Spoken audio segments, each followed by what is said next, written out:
Right. So Adika, do you remember when you would use the cosine and when you would use the sine? You would use the cosine rule when you have an included angle, and you Right. would use the sine rule when you have a pair. Right. Okay, so for those of you guys that were not in the previous lives, you might be a little lost, but when we do the questions, you'll see what I'm talking about. Right? So you use the sine rule when you have a pair of information.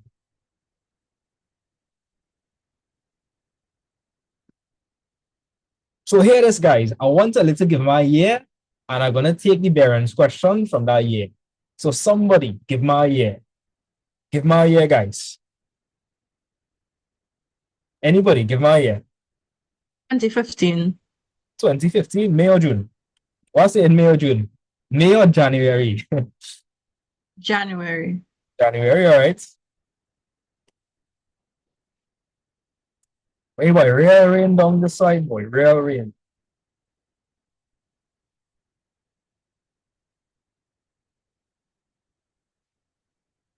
All right.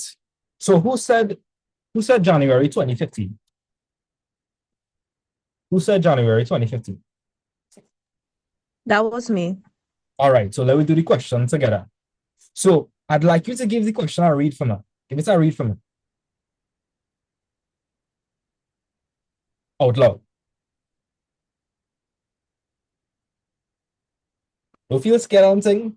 Um, on the diagram below, not drawn to scale, RQ equals 9 meters, RS equals 12 meters, ST equals 13 meters. Less than No, no. QRS Nah, equals. nah, let me stop there. Right? This, it tempted to say less than, right? But less than wouldn't make sense in the Mhm. context of this question. That actually means angle. And let me explain something. When you think of an angle, Angle. right? Enter angle is formed between two lines. Think about it. If I draw a line here and I draw a line here, Yes. wouldn't the angle be formed in the middle? Yeah. Yes. So this symbol over here represents angle because um you see you have an angle in the middle, right? So the proper way to say this is angle QRS, right? Nice. Now, when you see this notation, do you get confused? A lot of students, when they see this notation, a little confused. Tell me. Yes. Yeah? Okay, good. So, guys, anytime you see the three-letter notation, they are talking about the angle in the middle. So, you see how we have angle QRS? They are really talking about angle R. Now, let me show you a better way to visualize that. So, by the way, the person that's talking, Faith, is that you? Person that's talking, what's your name? Yes, it's me. Yeah, fit. So Faith, if we dealing with QRS, let's start from Q, then we'll go to R, and then we'll go to S. Where does it look like the angle is forming? By where?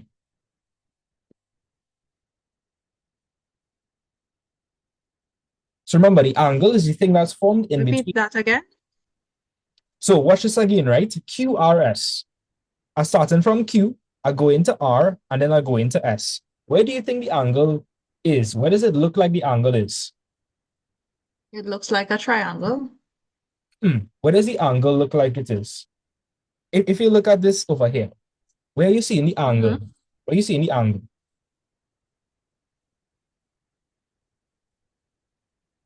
It Here. looks like kind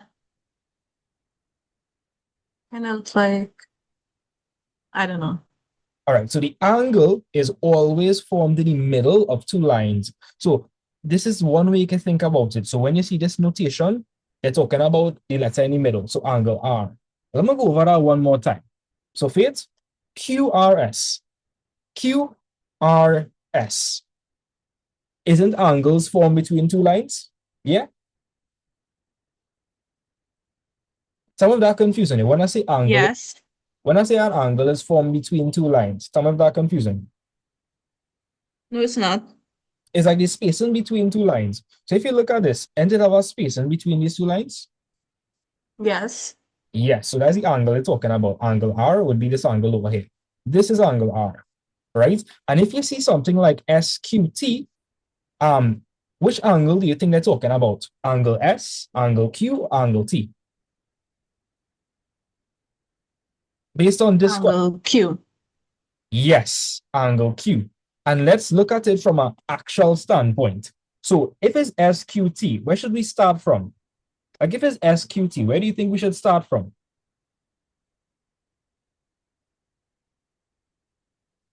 Like if you was to draw some lines, where would you start from if it's SQT? All right, I'll give Let's you. start from Q. No, you start from S. Watch. S, then Q, then T. Watch. S, Q, T. Where does it look like the angle is forming?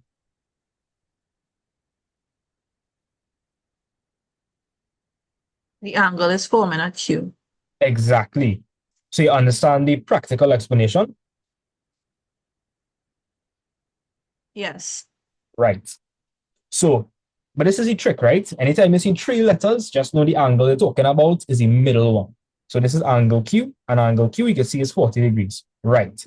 And tell me, do we have to fill anything in, or is everything given to us in the diagram?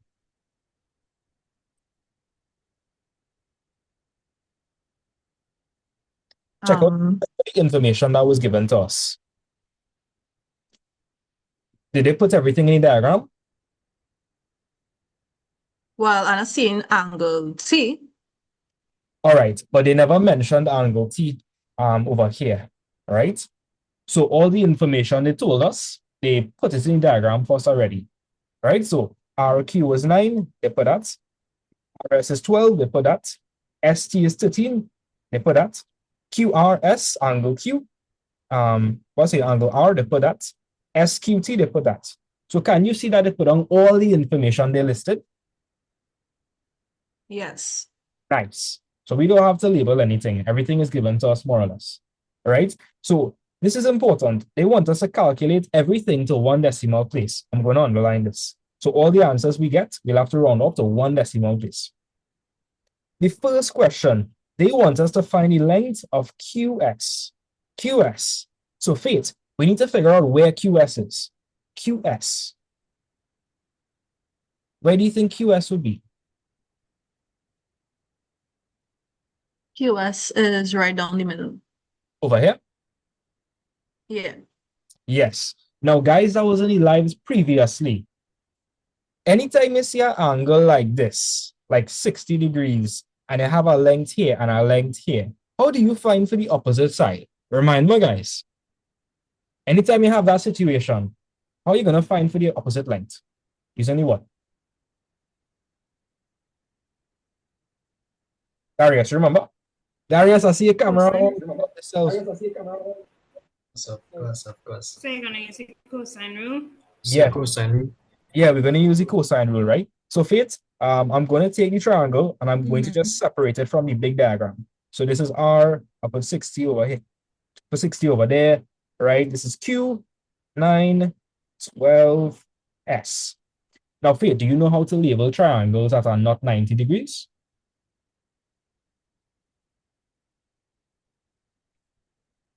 Come on, Faith, do you know how to label triangles that don't have 90 degrees in them? No. No? All right. So if we look at this diagram, you see 90 degrees anyway. And 90 degrees will usually be given to us by that symbol over there. No, I'm not saying 90 anywhere. Right. So that means we have to label it in the other convention. So let me show you what we're going to do. You see how this is angle R? Opposite that angle, Yes. that would be side common R. Okay. If this is angle Q, what do you think we're going to call this side? Based on that pattern just now. On Q? Common Q. Now I feel for some barbecue. Right? See what you do? Right? Feeling for some barbecue now. All right. If this is angle S, what do you think this would be?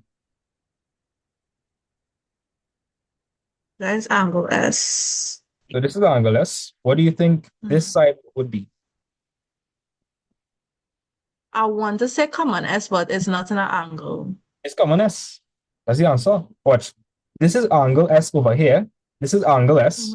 So opposite that angle would give you the side. Understand how we Okay. label triangle? Yeah. Okay. Now, in this question, what do we want to find for? S, Q, or R? S, Q, or R? It's Q on. We're looking for R. Common R. Correct. So I'm going to underline that one time. Let me don't stick. I'm going to underline that one time. Now, you see how this angle, right, is in between two sides, and you know the length of the two sides? You see in that? Like, watch. This is one length, this is one side of the angle, and this is the other side. And we know the lengths on either side. We know the length here is 9. We know the length here is 12. Anytime you see that situation, you have to use the cosine rule. And the cosine rule would be given by this formula over here. So it's going to be the opposite side squared. So Faith, what is the side opposite the included angle? This is the included angle. What is the side opposite that angle? Tell me, what is the side? Right? Opposite that angle, what's the side? Common R. Right? So we're going to write R squared. Common R. Right? Then it's going to be the other two sides, the adjacent sides, squared.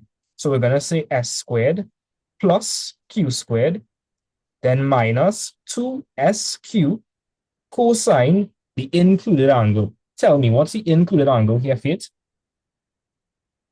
60 degrees. Right? I'm just going to call it R for now. Generally speaking, they like it to put on the general formula first.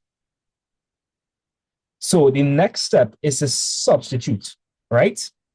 Do we know what common R is? Tama, do we know what common R is? No. Nah, so we're leaving that blank, right? We're leaving that That's blank. what we find in from. Right. Tell me, what is S equal to? What is S? 9 squared. Right? What is Q? Faith, tell me, what is Q? 12 squared. Right? 12 squared. Right? Then we're going to write minus 2, open bracket, 9, open bracket, 12, right? Cos 60. Now, could somebody in class tell me what the opposite of squaring something is? What's the opposite of squaring something? Square root. Square root. So if I want to find for R, Divided. no, not dividing, square rooting. So if I want to find for R, I'll have to square root both sides, because square root and square, they are opposite of each other. So they will cancel off, right? So in the next line, the square root of R squared, so Faith, the square root and the squared will cancel off. And that will actually leave you with R. So that's what R is equal to. And to find for R, we'll then plug this into our calculator. Now, if you have a sharp, you have to be very, very careful when you plug in this in.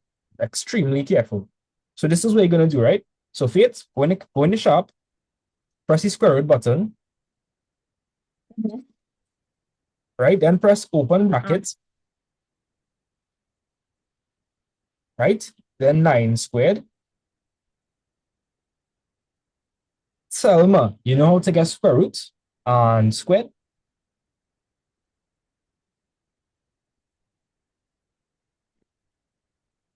One second, huh? All right. Okay, Darius, in the meantime, you compute this and let me know what you're getting. Anybody else in class? Compute. So I get 10.816. All right, and any question? 10.81. And any question is set to one decimal place. So if you round off your answer to one decimal place, what are you getting? 10.8. Could anybody else in the meeting verify that the answer is 10.8? Let me know, guys. Yes, sir. Yep. I got 10. I also Yep. got 10. I get 15. You get 15? No, 15. All right. You have a sharp or a Casio?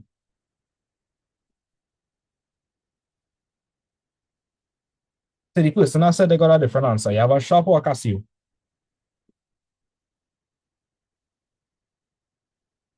Okay, and I'm hearing from that person, right? But if you have a sharp, this is how you'll have to plug it in into your calculator. 9 squared plus 12 squared minus 2 open bracket 9, open bracket 12 close bracket, cos open bracket 60 degrees close bracket, and then you're going to close the brackets again. So if you have a sharp calculator, this is what you'll have to plug in if you have a sharp calculator. And the answer you're going to get is going to be 10.8. And let me just verify that. I'm going to plug it in myself. So let me get my Casio calculator here.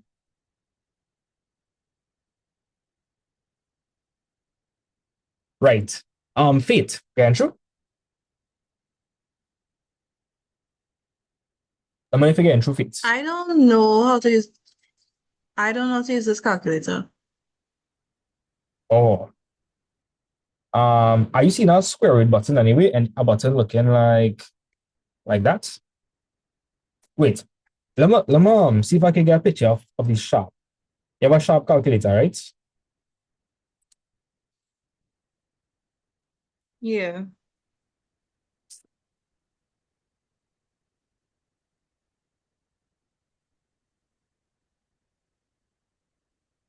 All right. All right, so Fade, I'm gonna hold it back plenty today. I'm gonna keep it back. But it's okay. Yeah, I'm going to get a new calculator. This is borrowed. I see. Let me see if I get a higher res picture of this sharp. I tell you, no, the sharp is not it. Like Casio is worth the extra money. Like it will make your life so much easier. For real. And if I don't have enough money, if I could give all the money, I'll do that. I'll be in real. All the those are sharp. Right? Worst thing on earth. Right. So Faith, you're going to press this button. That button over there to get the square root sign. Right? So Faith, you're gonna press that button.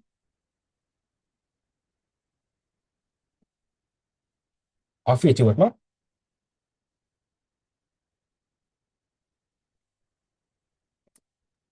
Yeah, just now, huh? All right. Okay. There's a confusing spot to put the button. If there's anything, Faith, what we're gonna do is I'll show you the procedure, how to answer the questions, and I'll show you how to operate the calculator sometime tomorrow. All right. Right? Because it's gonna be a big learning curve. It's gonna take you quite a while to figure out all the buttons and how to put it in. It's gonna take you quite a while, right? Right? But when you plug it in, let me plug it in, right? I'm gonna put square root of 9 squared plus 12 squared, right? Minus 2 open bracket 9, close bracket, open bracket 12, close bracket, cos 60. Right. So Darius, you was correct. 10.8. Now, the question said to round it off to one decimal place. What do they mean by that? So if we have 10.8166 whatever, the first decimal place is 8, the second decimal place is 1, the third decimal place is 6. I think you get the idea. So Darius, what is the first decimal place here? What is the first decimal place? So 8. 8. And what's the number after 8? 1. Is 1 5 or more? No, sir. Nah, so we're going to round down then. So when you're rounding down, you're not going to increase this number, and then you're going to drop all the other numbers. So 10.8. Yes, sir. Nice. Let me know if you guys okay with this question. Let me know if you guys okay with it. Yeah, could you go to like full screen? I just want to take a screenshot. Okay, no problem. Oh, and I'll send a picture of these. I'll send these notes directly on WhatsApp as well. Right. All right. You guys took Excuse me. Yeah, Tama? How do you reset a Casio calculator? Like completely? Yeah, because right now it's saying it have like a small little M to the top and it have a D. So I know it's in degrees, but it have a M and some of the answers not correct. Is it looking exactly like my Casio over here with the M and the D? Yeah. That means it's fine though. It's fine. If that's the case, it's fine. Wait, so just to confirm, you're not getting 10.8. No, I didn't get it. I get negative 93. All right, something wrong over there. Which Casio do you have? So I don't even know the name. I don't even have like a name. So it's not a Casio then. Yeah, but like, I don't really know the name. I don't really know. I'm not seeing nothing. When you press the square root button, does it cover everything? Yeah. Let me, yeah or no? Yeah. Like if you press the square root button and you put in a bunch of numbers, the square root covers everything. Yeah? All right, so let me show you Oh, what. I'm just seeing a small square. All right, so you're seeing something that looking like this. Like this. Yeah, that's all. All right, so here what we're going to do, right? I'm gonna tell you how to plug it in into your calculator. All right, and you're supposed to get the answer. So you're gonna press the square root button, right? Press the square root button. We're on the same page, Yes, sir. right? Then you're gonna open a bracket. Gonna open a bracket. Then you're gonna press 9, and you're gonna square 9. So let me know if you're with me so far. The square root, open bracket, Yeah. 9. Then you're gonna press plus, then 12 squared, right? With me? Yes, sir. Right? Then minus 2, open bracket, 9, close bracket, open bracket, 12, close bracket, plus, open bracket, 60, close bracket, and then close bracket again. Let me know what you get. Okay, yeah. I guess it's 10.8. Ah, boy, One something. I'm gonna presume you give me a high five, right? Big up yourself, right? Yeah.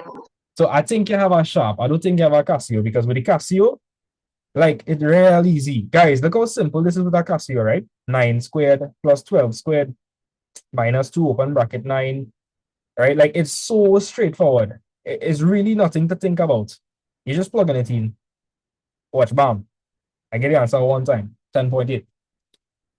Right. So guys, let me just give a little advice, right? So you see, anytime you have an angle and it's in between two lengths that you know the lengths for. Let me know if you're seeing that, Darius. And just seeing it have an angle here. And on either side. Yes, sir. And we know the lengths on either side. Yes, sir. What we just call that? Remind me fast. What we just call that? I included angle. Anytime you have an included angle, where you have to use? Cosine rule, sir. Exactly. And this is cosine rule. Right? So we're going to move on to another question. Right? Again, guys, I'll send all of these notes after. Right. So I'm going to put down that information in my diagram one time. So Darius, let's not stick. I'm going to write down 10.8 meters over here. Right? So Faith, you there? So which one? Faith, let me know if you're there. Yes, sir. I'm here. So, but Oh, which one? I You have hear me? multiple Faiths here. I have multiple Faiths. so which fade though? I don't know. Let me see. Which Faiths it have here, boy? I have real Faith over here. The one with is sharp. Unless both of you guys have sharps. Sorry about shop. Okay, Oh, let me rephrase. The person I was helping with, like I was trying to help with this question. that would be me. All right, so Faith, the calculator gonna hold it back. All right. So what I would advise you to do today, just try to understand the procedure. Try to figure out how things going to flow. Right. Once you can Yeah. figure that out, the next part is to figure out how to use the calculator. And I can show you how to do that. Hello. I'm hearing Good somebody. night. Good night. Do Good I? night. Let's see. What topic you on? Everybody's fine. How are you? You good? What topic you on? We are good. How are you? I'm good. Right? So right now we're doing bearings, right? Right, so keep that in mind. Okay, so Faith, let's move on to the other question. So read part 2 for me. What are they asking us in part 2? They're asking, The measure what is the measure of angle QTS? Right. QTS. Does everybody agree that this does not mean less than? Does everybody agree that this does not mean less than? Guys, that does not mean Yes. less than. Okay, okay. That means angle. So when you see they're using 3-letter notation, they are talking about the angle in the middle. So watch. Watch this, right?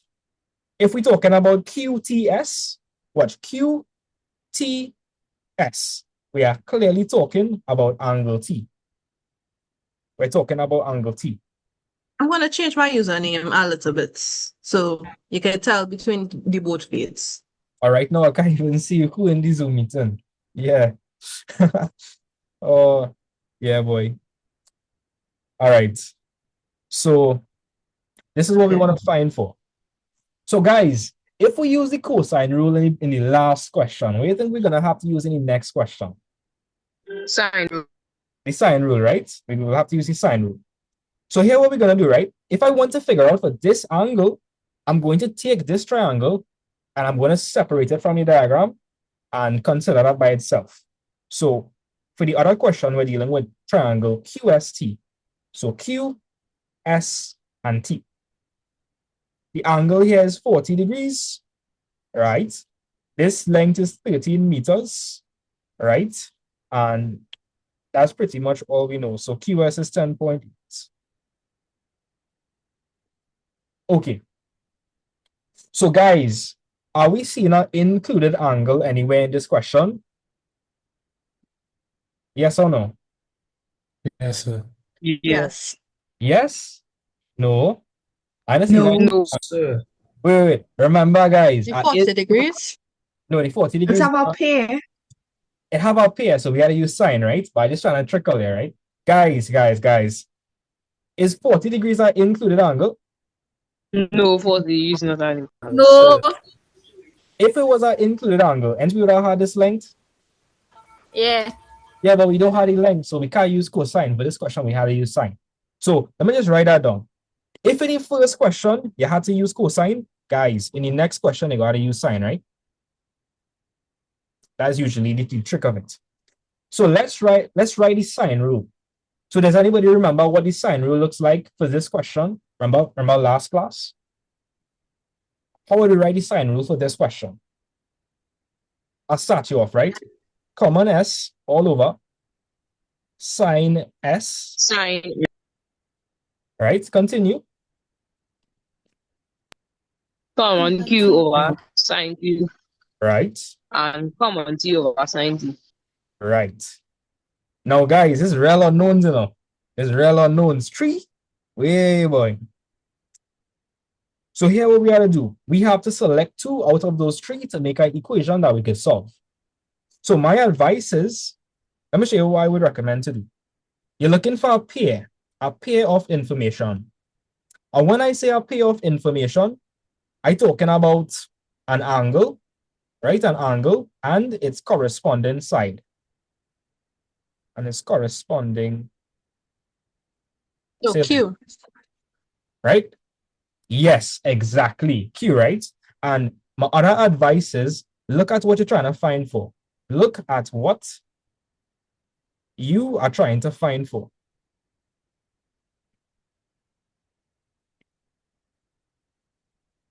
All right, so automatically, guys, let me just label this triangle quickly, right? If this is angle Q, this would be common Q. If this is angle T, this would be common T. If this is angle capital S, this would be common S. So guys, can everybody in the Zoom see that we have the angle Q and we also have length Q? Oh, let's see what I'm talking about. I'm going to see that. Yes. Sir. Yes. Yes, I know. So that is what I mean by a pair of information, right? You have the angle and you have the sine. So automatically, guys, we are going to select Q over sine Q. I'm going to parallel box around that. And according to the question, right, QTS, they are talking about angle T. That's what they're talking about, angle T. So tell me, guys, if we're trying to find for angle T, right, which other one should I select? The one with S in it or the one with T in it? Tell me. T. The one with T, right? You're always selecting a pair of information and you're always selecting what you're trying to find for. So we Wait, are trying, question. tell me. How do you know it's angle T we're looking for? All right, check this out, right? In the question, they wanted us to calculate the measure of angle QTS. Seeing that? Angle QTS. That three-letter notation tells you we want to find the angle in the middle. So QTS, that really means you want to find for angle T. Understand? Yes. And if you're still confused, let me show you a practical way to think about it. QTS. Watch this, right? QTS. Where does it look like the angle is at? Okay. You tell me, where do you think the T. angle is at? You see, T. you see it, right? You see it. Nice. Mhm. So anytime you see this three-letter notation, the angle in the middle is what you're trying to find for. Or if you forget, just draw it fast. You can see it for yourself. That's angle T we're trying to find. So let me know if you understand why we choose Q and T. Yes, I do. All right, nice. So what we're going to do next, we are going to come now and write the specific formula we're going to use. So I'm going to say Q all over sine Q, right? T, I'll let triple T again. I'll know about triple T. Darius, you know about triple T? Yeah, you know what triple Lovey. yeah. But this is double T, right? We save, guys, we save. All right, so the next step is to substitute. Could somebody tell me what Q is? What is Q? 13. Right, Q is 13. Could somebody tell me what angle Q is? Check the diagram, what's angle Q? 40 40 degrees. degrees. 40 degrees. Right, 40 degrees. Do we know what length T is? 10.8. 10.8 meters. Right, 10.8 meters. Okay. Do we know what angle T is though? No. So, No. No. But guys, we should be happy, right? We should be real happy. Because if you look at this whole equation, where's the only unknown here? Where's the only thing we don't know? sine T. Sine. Angle T. Right, sine T. So that means, okay, guys, in maths and in real life, one is enough, eh? I tell you earlier, if it's more than one, pressure. So in maths, Okay. you want to end up with an equation with one unknown. If it had two unknowns, pressure. You got to do simultaneous equations, right? So we like the situation. Only one is enough. I give you a life advice here, right? So anytime you have two fractions, what do you think you should do? So that's what C. Cross multiply. Right, we're gonna cross multiply. We already established that we're trying to find for T. So I'm going to do this multiplication first, right? So that the T will be on the left-hand side. So 13 by sine T is just 13 sine T. Are you confused by that? Let me know if you're confused by that. A little, but go on. All right, let me just re-explain then. I don't want anybody to be lost. Are you okay with the cross multiplication part? Yes. All right, so we're going to multiply the diagonals, right? So sine T is a term by itself, and 13 is a number. So we're going to multiply them. 13 sine T, that's just 13 multiplied by sine T. That's it. Okay, So so that's like how an we use algebraic that. expression. Yes, yes. So if I were to write 5a, and you would understand that's 5 multiplied by a, yeah? Yes. If I were to write 5x, and I tell you x was 2, wouldn't that mean 5 by 2? Or that confused it? No. If I said 5 if I said 5x, wouldn't that mean 5 of x's? 5 x's. That means Yes. 5x. Yes. So if 1x is 2, you multiply that by 5 to find in total. So 5 by 2 is 10. So guys, if you see something like 13 sine t, it's understood that it means 13 by sine t. All right? So I hope nobody confused. And a mistake students make, they might say sine 13t. If somebody in class might have done that, tell me. Don't feel ashamed, eh? For Montreal, would I say this? Sine 13t. Based on the silence, I guess, so nobody, or either that's you feeling shame, but you don't have to feel shame, you know. Right? So yeah, 13 sine t on the left-hand side. What about on the right-hand side, guys? Sine 40 by 10 by 10.8. Right. So I'm going to write 10.8 sine 40. If you're confused by that, tell me. Now, if you write sine 40 multiply by 10.8, it's correct, right? But we typically want the number in front of the trig function so that you don't confuse it with 40 by 10.8, right? So when you're doing the multiplication, take the number and put it in front of the trig. So sine 40 by 10.8 is just 10.8 sine 40. Am I confusing anybody? Like, let me know if I'm confused. I will re-explain it if you're confused. I lost. Okay, do you know how to do cross multiplication? Yeah. All right. So we have 13 sine t. So we're multiplying those two. So 13 by sine t, which is just 13 sine t. That confuses you, or you understand that?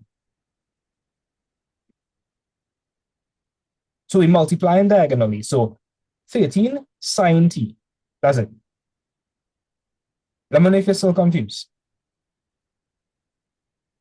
No, okay. Okay, and then we have this multiplication, right? Do you all know that multiplication is commutative? Do you all even know what commutative means? It's okay if you don't know. No. All right. No. If I write 7 by 2, where's the answer? 7 by 2, guys? What's 7 by 2? 14. Okay. What is 2 by 7? 14. So does it matter the order in which I multiply? No. No. The order doesn't matter. So that's what commutative means. So guys, if I have sine 40, 10.8, that means the same thing as 10.8 sine 40. But we prefer to write it like that. So you don't do any craziness and say 40 by 10.8. All right. How much are you understand what I'm saying so far? So 13 sine t, Understand. right? Then 10.8 Yes, sir. sine 40. That's all I do. That's all I do. So 13 sine t. That means 13 by sine t, right? Then 10.8 sine 40, 10.8 sine 40. Are you okay with that? Yeah. Yes, sir. Yes. Okay.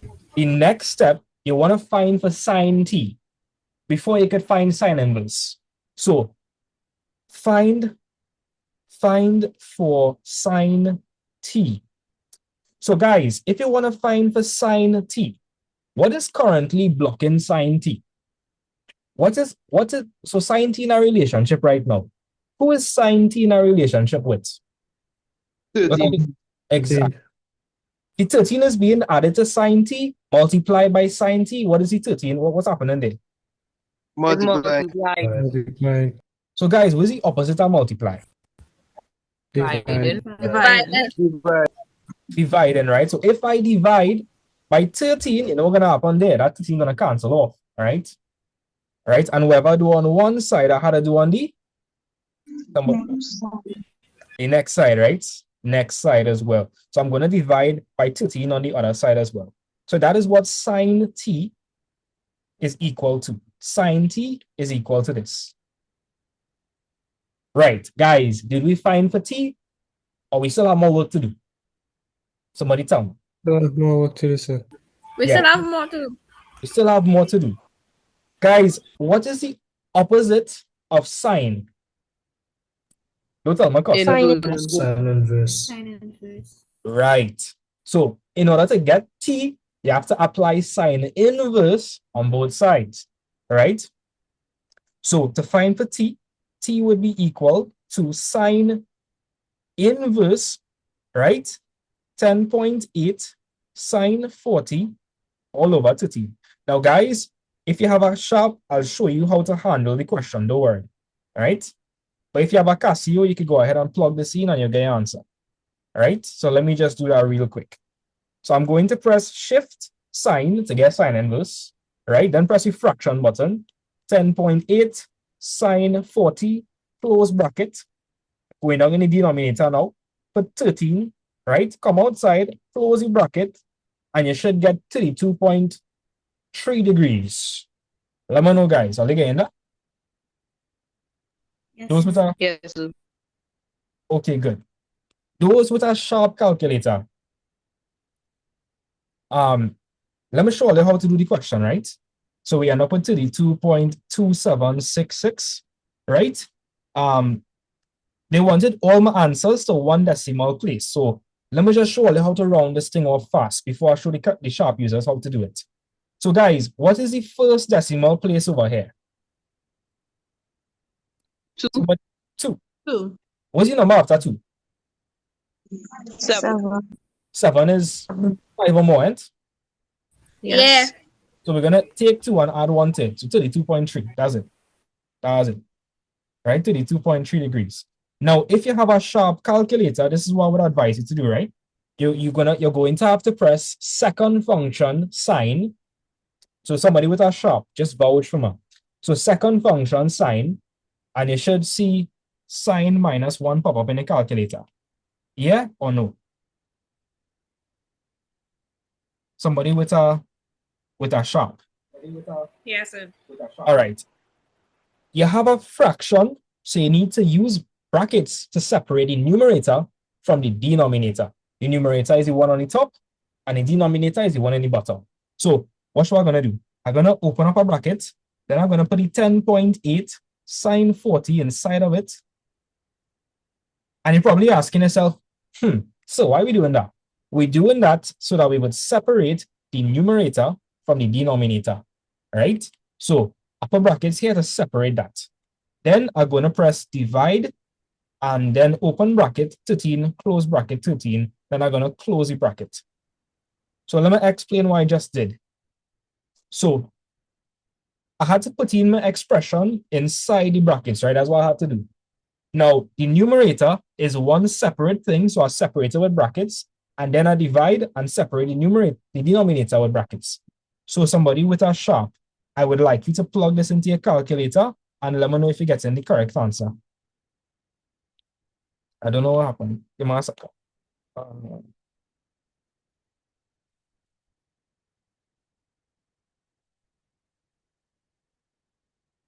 Yeah, somebody with a sharp, plug this into your calculator and let me know if you get the correct answer. So you should have something looking like sine inverse, open bracket, 10.8, sine 40, close bracket, right? Divided by 13. Yeah. Does anybody here with a sharp got, like, any of you get the answer? Anybody with a sharp, did any of you all get the answer? Camille, did you get the answer?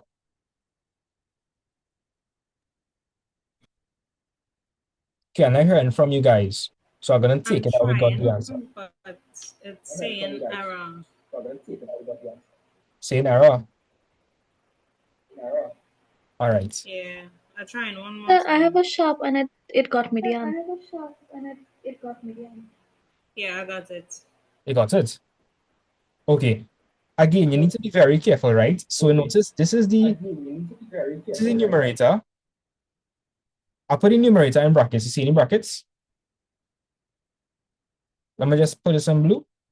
So you see what I'm talking about? So let me know if you understand this, Camille.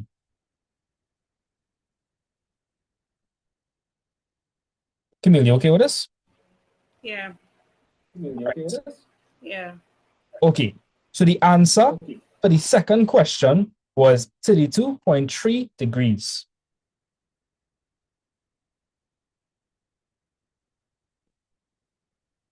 Right, so is there anybody that would like me to re-explain it before we move on? Don't be scared. I promise I have patience. I'm not a doctor, though. I promise I have patience. Yeah. Right, based on this, I don't know why everybody's so silent tonight, boy. Wait, like it's the night before Christmas. We good, sir. You good? So I knew you know. Yes, sir. Okay. Who was the person that said it was new? Same. Me. I don't know who is me. I don't know who is me. I can't see anybody name right now. So if you're new, introduce yourself. Tell me your name. My name is Kimberly Noel. I'm a Form 5 student. Okay, it's nice I to meet decided to join your class because I'm feeling maths and I don't know why. Well, just hear what, right? Maths is something that does look real complicated, but actually really not that deep, bro. It's really not that deep. So Maths is the only subject I'm feeling right now. all To be right. honest. Okay, you're willing to master it, like you're willing to pass aside the negativity and give it a try. Yes. Okay, well, we'll do that and you'll get through, I promise. I'm gonna take my time and I'm rushing, right? I'll just tell me all the questions and I'll take my time with it. Have any new people as well? I can't see anybody right now, right? If you're new, tell me your name. My name is Kayla. Yeah. Right? And Form 4. I kind of like feeling maths low key. I don't know. I think it's like a focusing problem or maths just hard. It could be both low key, but I just joined because I want to get a change and I really want to put extra effort this term. So, for next term. I respect that. I respect that. So, guys, those of you who are having extra trouble, keep your name in mind. The next question I'll do with you guys, right? Don't feel shame. What are we learning here? Right? Just tell me your name and we'll do a question. The next question we'll do together, right? So, Faith, let's continue with part 3. So, in part 3, they want us to figure out the area of triangle QRS. Area of triangle QRS. Now, guys, until they tempted to use the formula, a half base by height, until they tempted to use our formula. Yes. Yeah. That's it right there. Let me see, right? Let me see. So QRS. You can't use that formula. The formula, right? The formula for triangle is a half base by height. But that height is the vertical height. The vertical height perpendicular to the base. So to the person that taught you gotta use a half base by height, right? Okay, so we know the base is 12, right? But do we know what the height is? I'll wait to tell me that. Do we know what the vertical height is? Tell me, yes or no? Guys, do we know what the vertical height is? No. I forgot QS different from what's this angle called again? I forget we have 9 meters on one side and 10.8 meters on the other. Yeah. So will it be 10.8? Yeah, it will be different. It wouldn't, no, it would not be 10.8, right? Guys, check this. This side is 9 and this side is 10.8. Both of those are slant lengths. When we're talking about height in that formula, we are talking about the height that is perpendicular 90 degrees to the base. And we don't have that. So we cannot use a half base by height. Everybody understand? Do you all understand why you can't use a half base by height? Yeah. Yes, sir. Because you just don't have this. So what you need to use instead is this formula over here. Let me just show you this formula. And you use it anytime you have an included angle. right? Use anytime you have an included angle.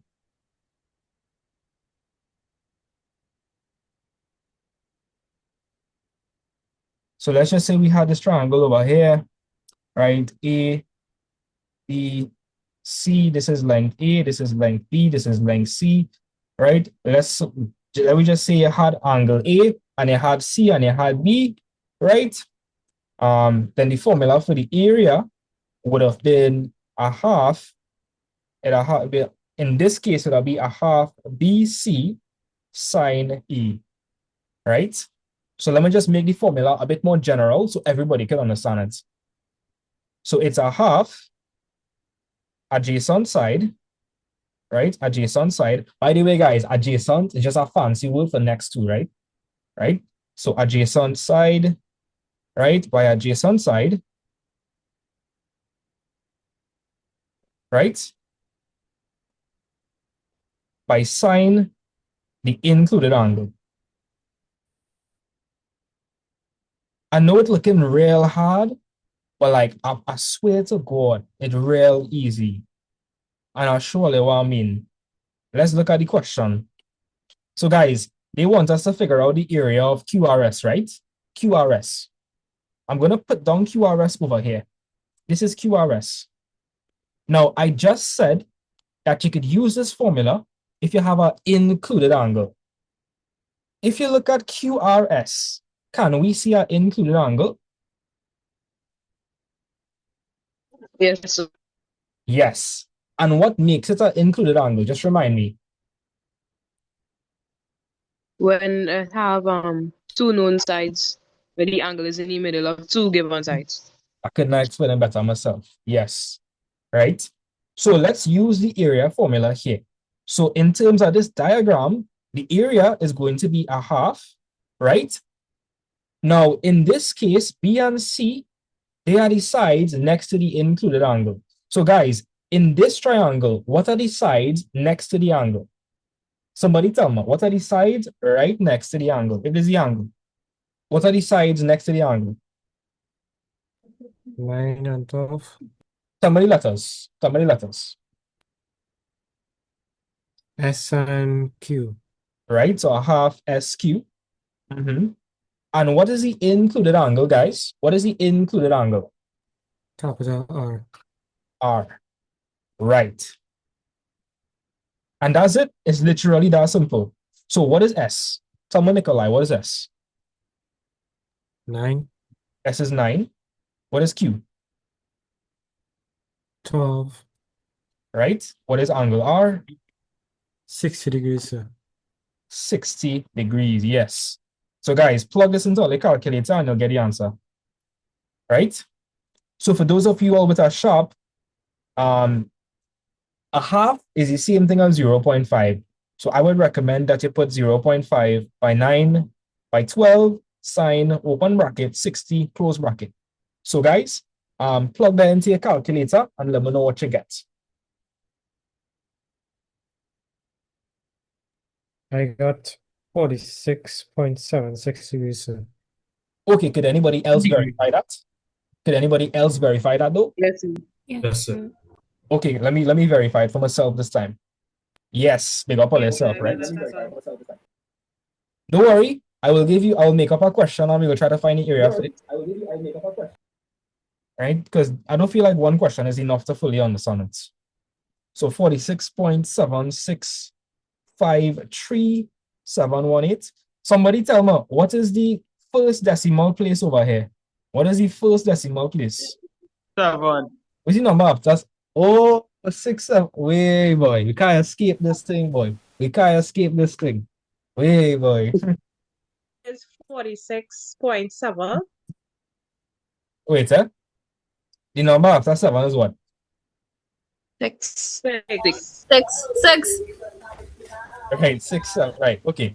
Guys, 6? 47. Nah, it'll be 46.8.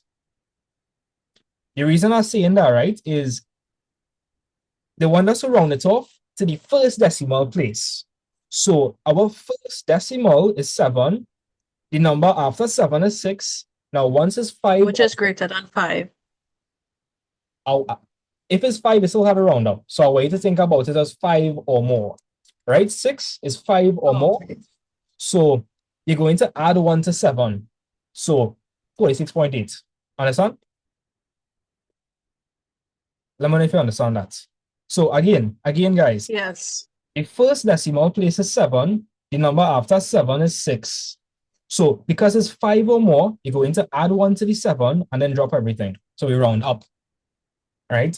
So 46.8, right? And we're using meters over here, right? What is the unit for area? Would it be meters or meters squared? Meters. Squared. Meter squared. Good. So guys, anytime you have an included angle, right? You could also find the area like this. So it's a half. You're going to multiply the adjacent sides, then sine of the included angle. So I'm going to give you all a question to try, and I'll see if you all actually understand it. So somebody does have real trouble with maths. Give me 3 letters. Give me 3 letters. X, Y, and Z.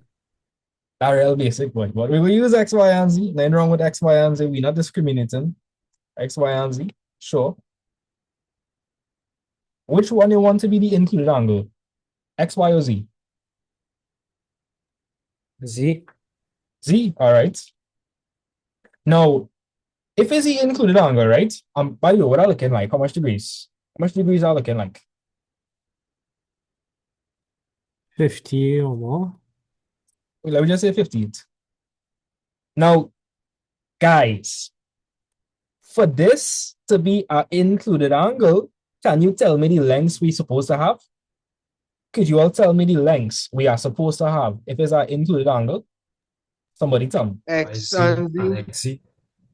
We need to have XZ. So let me just say XZ is 7 centimeters. And what other length do we need? YZ. YZ. YZ. Right. And that looking a little less than 7, so maybe we could say 5 centimeters. So what would the area formula look like for this question? It would be a half common X, common Y, sine capital Z.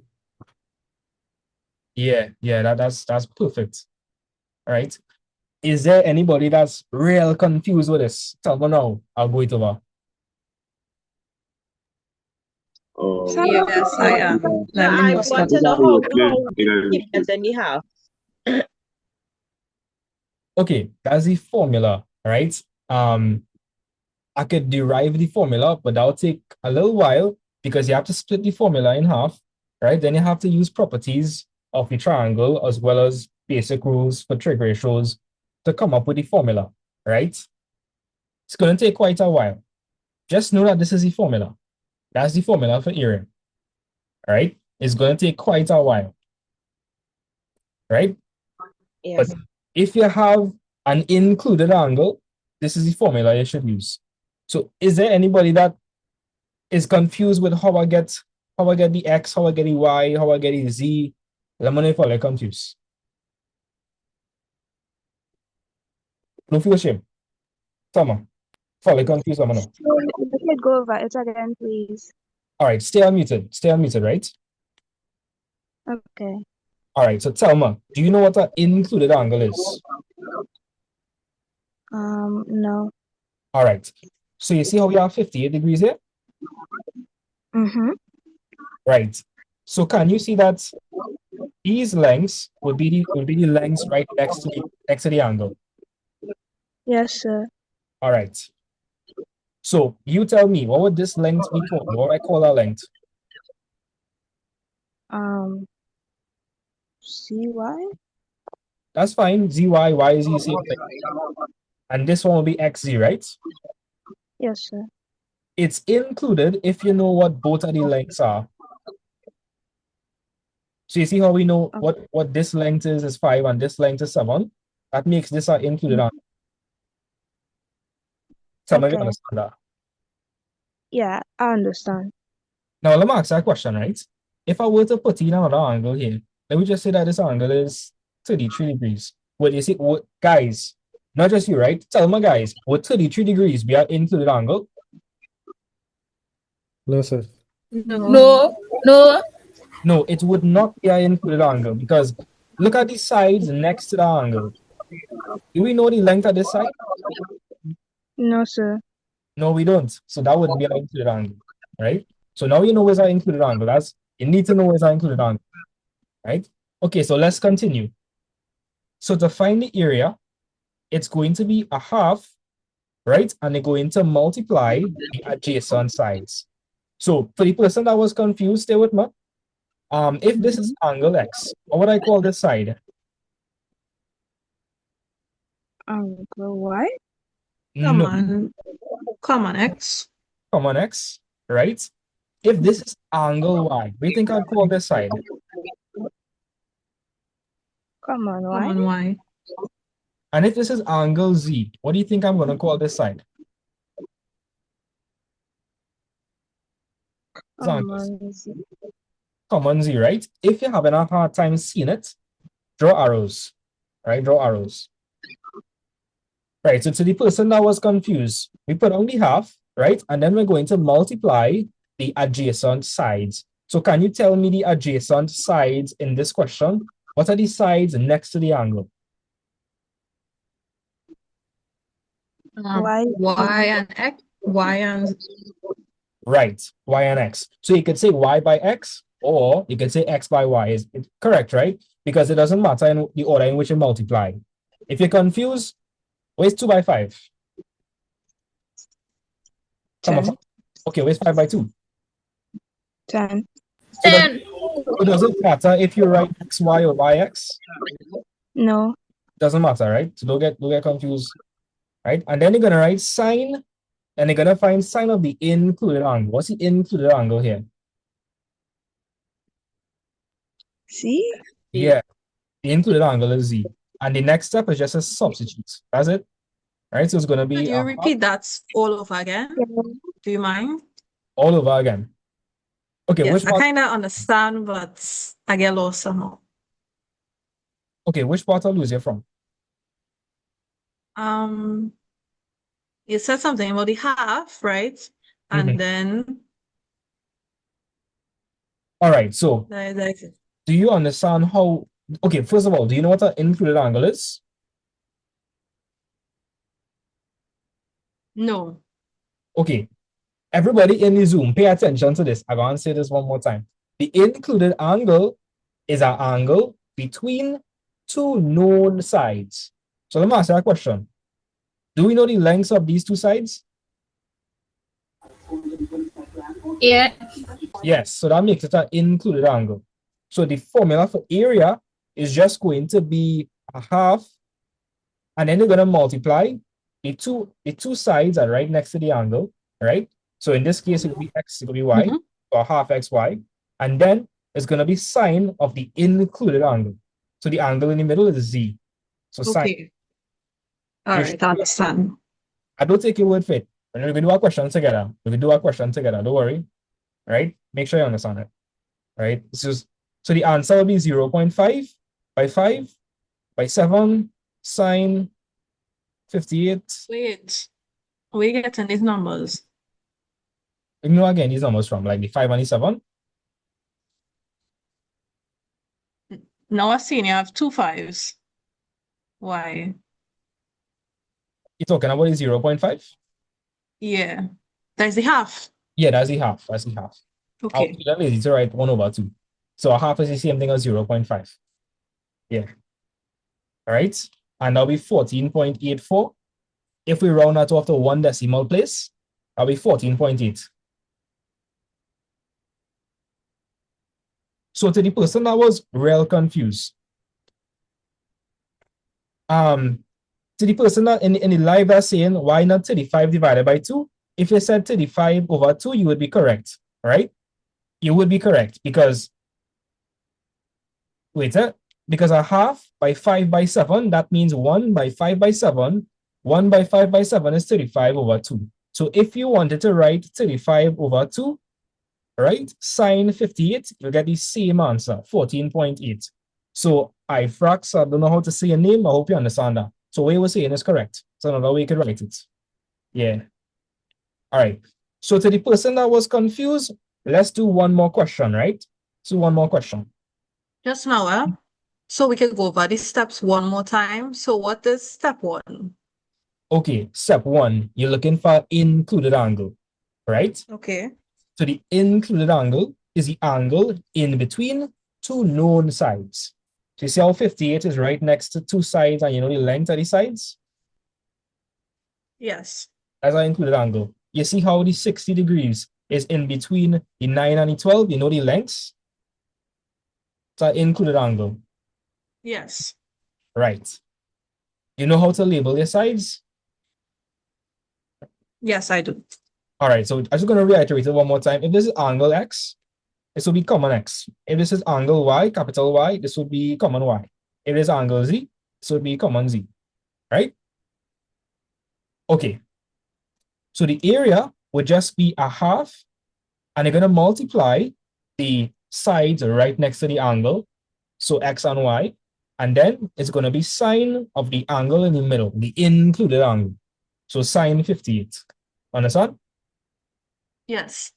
So again, a half, you're going to multiply these two, the adjacent sides, and then sine of the angle in the middle. So let me do a question now, right? And for those of you guys that think you understand it, you could try this question before I do it. Like you could do it fast. So let me, give me three letters. Give me three letters. Three letters. PQS. PQS. Okay. Right? I would call this side, let me see if you remember. What would I call this side? Common P. Right? What would I call this side? Common Q. What would I call this side? Common S. Right. So here what? I'm going to add in a slight trick in this question to see if you genuinely understand it. All right. So I'm going to put this as 40 degrees. I'm going to put this as 70, 79 degrees. I'm going to tell you that this length here is 8 centimeters. I'm going to tell you this one is 10 centimeters. All right. So I want you to identify which one is the included angle. Which one is the included? 40 degrees. Exactly. 40 degrees, because 40 degrees is in between 8 and 10. You know the lengths. All right. Good job. So the area formula. So area, we're going to start off with the half. We're going to start off with the half, right? Then you're going to multiply the two sides that are right next to the angle. So what are the two sides right next to the angle? PQ. S and Q. So we multiply SQ. Remember, this was side S and this was side Q. Remember? Oh, okay. Oh, okay, okay. Right? And then it's going to be sine of the included angle. What's the included angle? Sine 40 degrees. Right? But we're going to write P. Then we'll substitute. Then we're going to substitute. Right? So then the answer is going to be a half. S is 8. Q is 10. Sine the included angle is 40. Right? When we plug that into the calculator, let's see what we're going to get. So I want somebody to plug it in and let me know your answer, and I'll tell you if it's correct. I got 25.7, sir. 25.7. Let me just verify that. 0.5 by 8 by 10. Sine 40.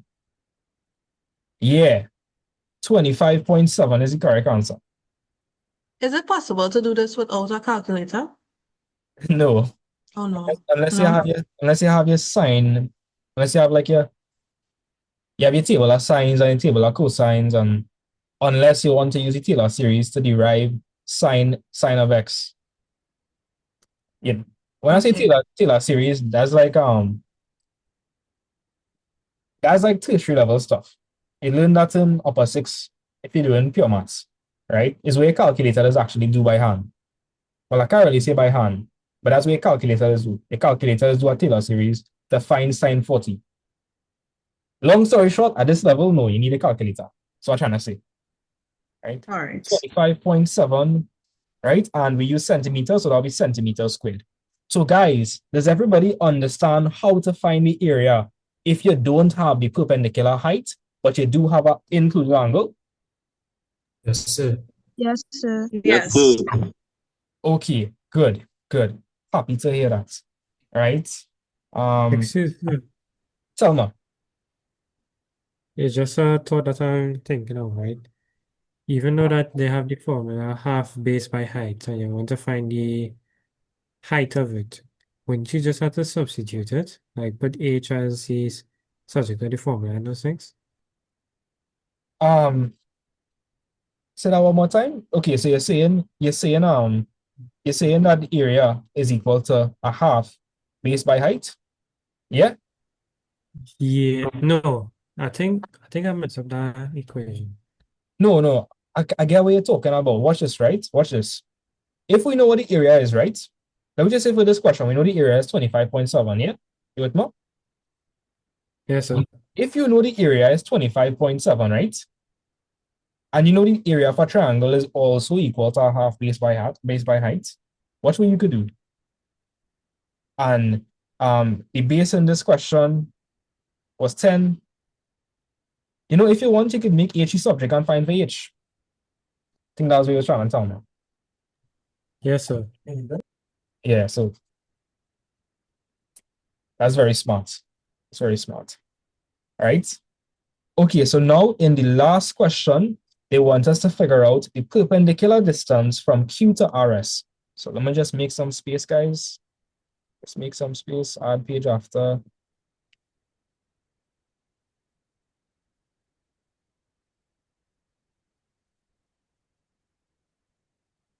Copy this.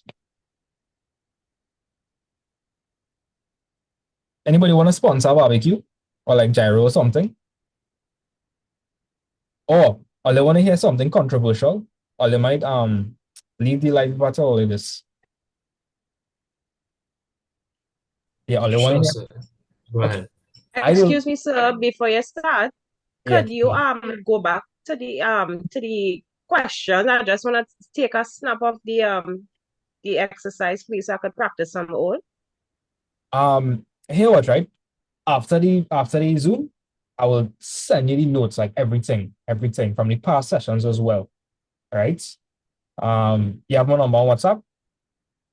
Yes, sir. All right, let me just put my number on WhatsApp, right? In case all I want the notes. +1 868 784 2630. Yeah, so if all I want, just send my message via that number and I'll send you the notes. Another thing I wanted to ask, would you all like me to create a group chat for everybody that's gonna be in the live? Yes. Yeah.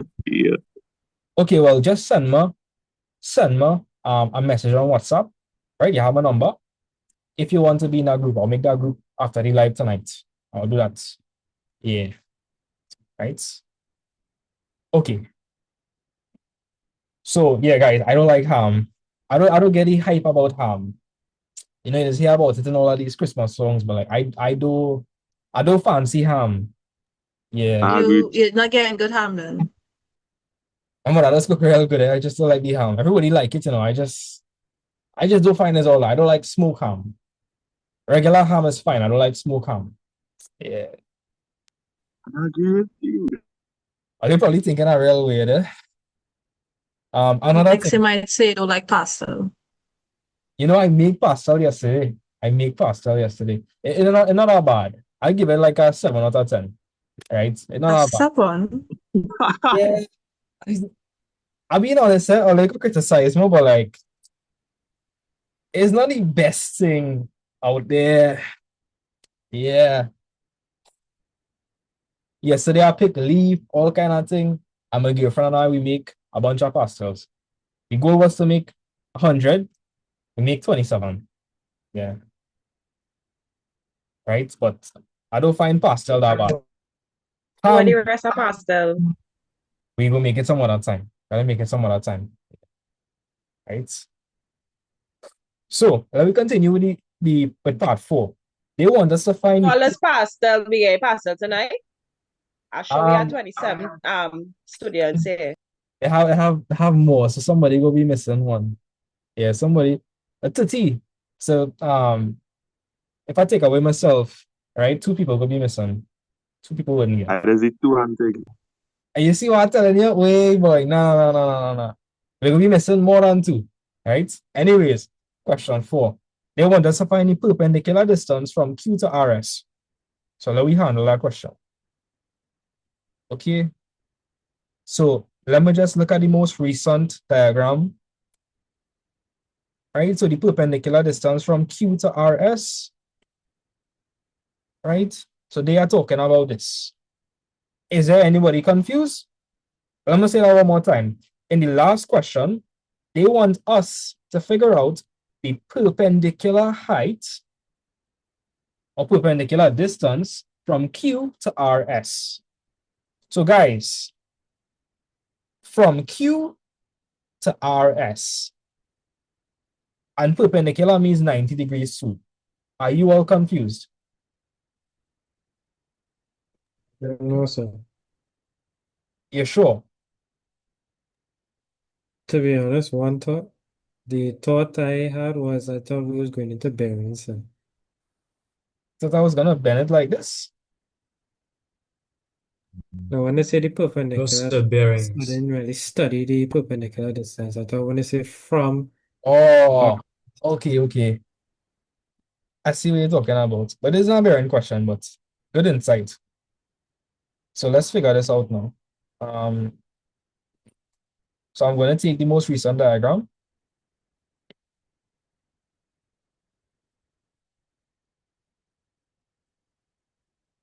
Right, let me just clear this, get some space. Right, so they want us to figure out this. All right, we know that S is 9. Yeah, Tama. What perpendicular mean? Perpendicular means 90 degrees too.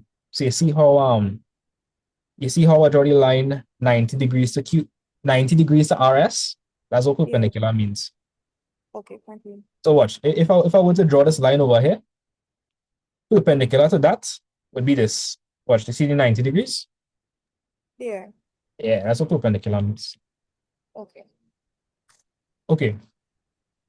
So to make this question a little more palatable, I'm going to take it and I'm going to rotate it.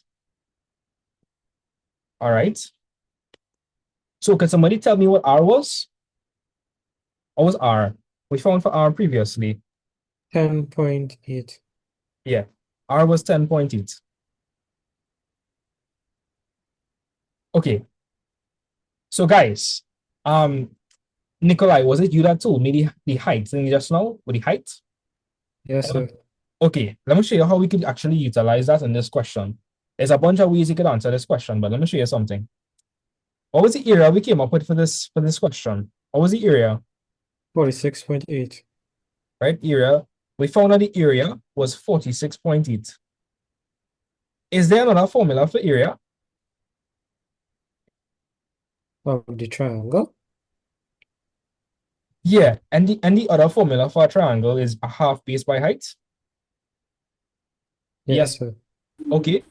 So if we know the area is 46.8, and we could replace A with 46.8. Yes, sir. Yeah, because we know what A is, right? That would be equal to a half. Okay, tell me, what's the base? Could somebody tell me what's the base for this triangle? If you look at it, what's the base? 12. 12, right? The base is 12. And do we know the height? Or that's what we're trying to find? Trying to find the height too. Yeah, we were trying to find the height, right? H. So I'm going to leave that blank for now. I'm going to do some simplification before I move on. So guys, what's a half of 12? What's a half of 12? 6. Right? So we end up with 46.8 is equal to 6H. So if I wanted to find for H, what would I have to do on both sides? Somebody tell me, if I wanted to find for H, what would I have to do on both sides? Right now, H is being multiplied by 6. Divide, sir. Divide.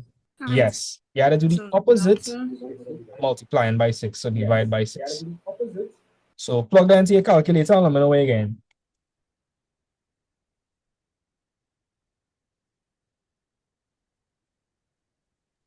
I got 8.1, sir. So 7. Again, 7.8. Sir, I made a mistake in the number, sir. 7.8. Ah. And all I want to see how we could verify our answer. All I want to see. Some of them might be blown away, right? When I show all of this. Who wants to be blown away? Have anybody that want to be blown away? Like what? Yes, Okay, I see Faith raise her hand. Faith. Impressive. Tell Yes, me, Faith, what formula did we use to find this area? Did we use the half base by height formula or did we use the other formula? no, we use the other one. Right, we use the other formula, right? But let me show you something. Let me show you something. So we just found H to be 7.8, right? That's what we find. Yeah. So if we correct, right? When we find the area using this formula, what we supposed to get back? What we know the area of the triangle is? 46 feet. Yeah, so check this, right? Check this. I might blow some of your minds. So a half, what's the base? 12. Right, what was the height we found? 7.8. Right, so plug that into your calculator and be prepared to be mind blown. Right, so a half, right, 12, 7.8.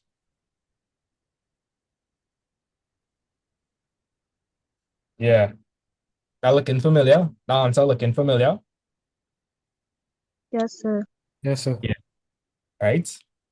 So guys, no matter what formula you use for area for a triangle, you're supposed to get the same area of the triangle. So we use the sine method over here to find the area, and we then found the height. So if you wanted to check if your answer was correct, then if you plug it into this formula, you're supposed to get the same area, which was 46.8. So Faith, let me know if you understand that.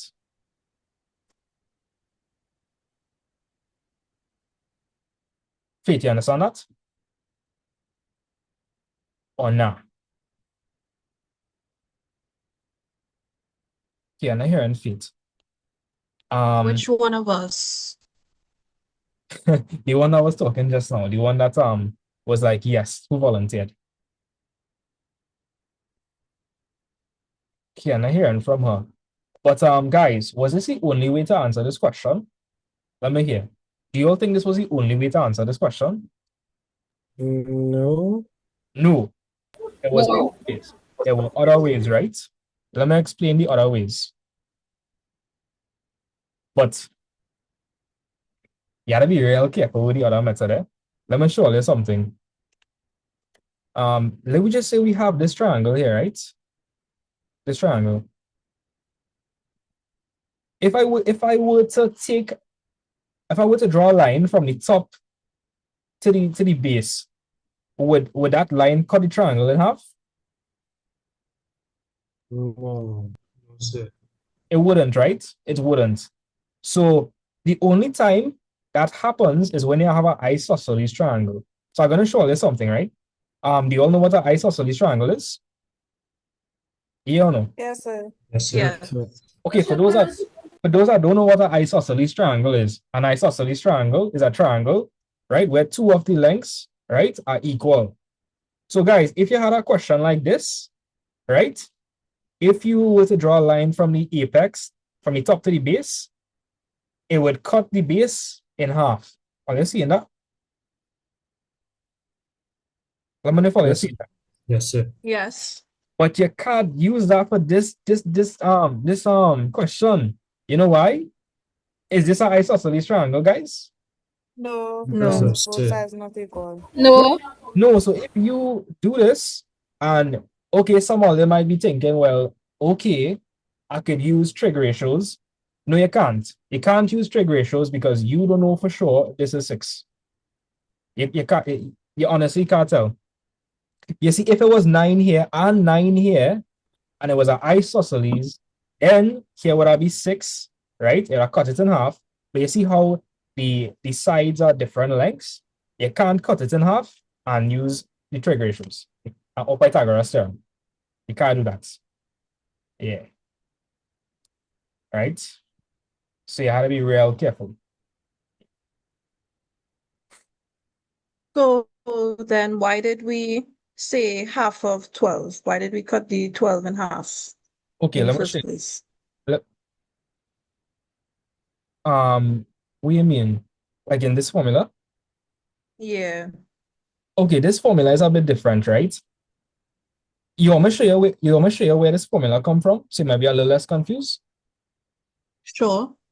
Okay, and wait, by the way, right? I wasn't talking about the area formula. I was talking about another method to find for the height, to find for the vertical height.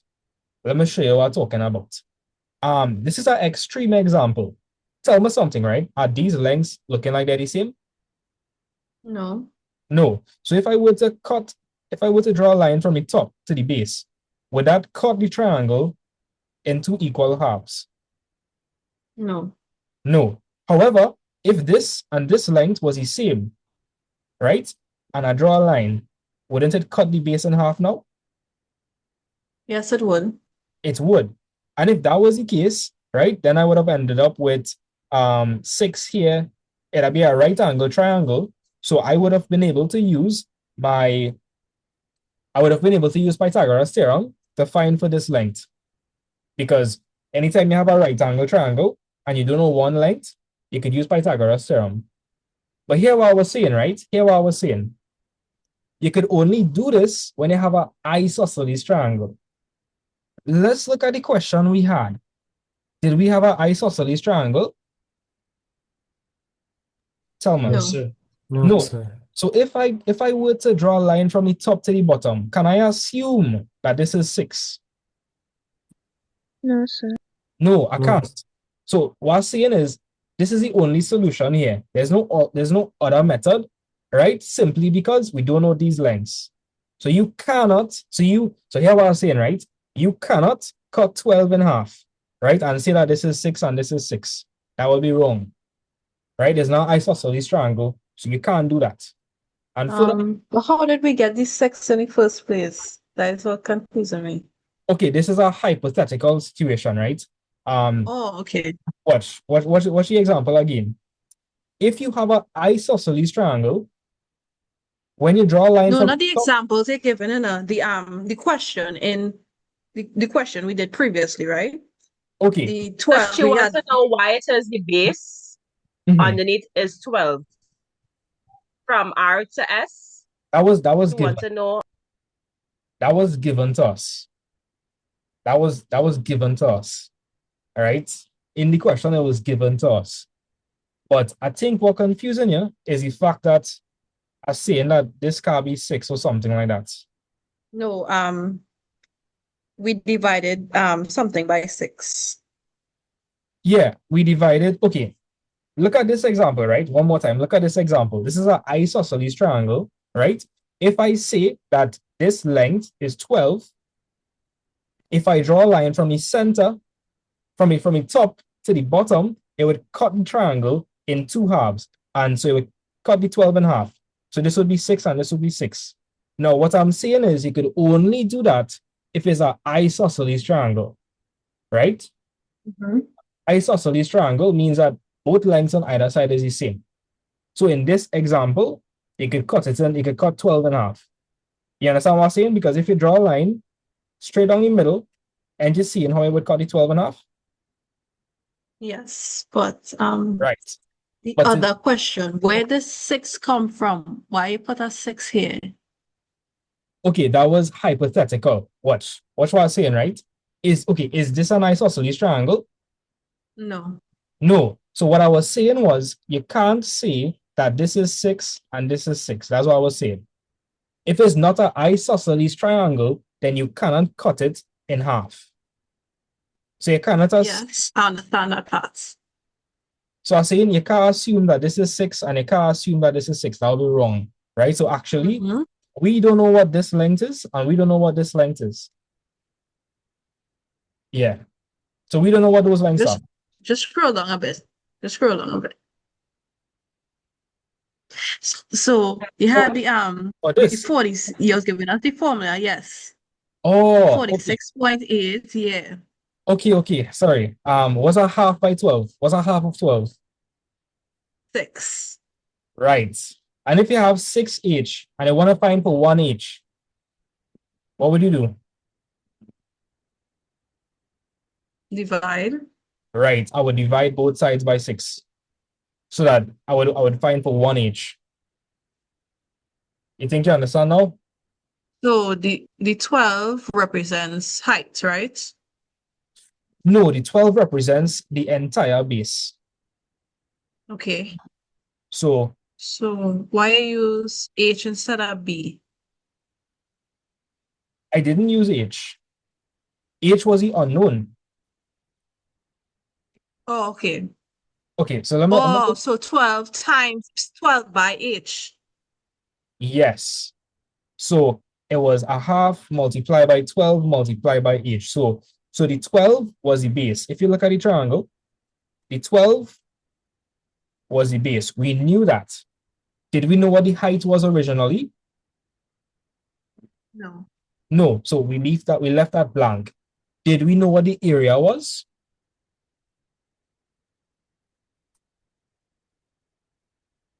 Short answer, yes. We found for the area in the last question. So the area is 46.8, right? Equals to a half. And we get the half because that's from the formula of a triangle. That's how you find the area of a triangle, a half base by height, right? So you understand how I get the 46.8? You understand why the half is there? And the 12, the 12 is just the base. The 12 is just the base. That's all it is, right? Okay. I don't know what the height is, so I left that blank. And in the next line, what's a half of 12? 6, right? 6. Yes. Right. And right now we have 6 h's. You want to find for 1h. So you do the opposite of multiplying by 6. So you divide by 6 on both sides. You Sorry, okay? the H, it confused me. Yeah, because I thought you meant height. Well, that's what we I find. thought it That's what we meant, no, find. but I didn't know you meant it in the algebraic sense as 6 by H. Oh, 6 times H, yeah. okay. You understand why I leave h blank? Because we didn't have it. Trying to find fit. Yes. Yes. Okay. Happy to hear you're not confused anymore, right? So guys, there's actually no alternative solution for this question, right? And the reason why is because it's not an isosceles triangle. If it was, yeah, but it's not an isosceles triangle, so we can't do anything else. Sir, but if we wanted to use the formula for an isosceles triangle, we could have used it or no? When you say formula of an isosceles triangle, I need to tell you something. For all triangles, it's the same formula. A is equal to a half base by height. It's the same for all triangles. Right? So whether it's an isosceles, whether it's a scalene, whether it's an equilateral. Oh, we had to find the height, the 7.8. Okay. So remember, you were saying, like, to find the height, right? We could also use the same formula we're using for, like, other triangles, also for the isosceles, like, we could also use that formula, like, to find the height, the sine rule. Yeah. So you are talking about the sine rule, like what we use above. So you're talking about? Yes, so yeah.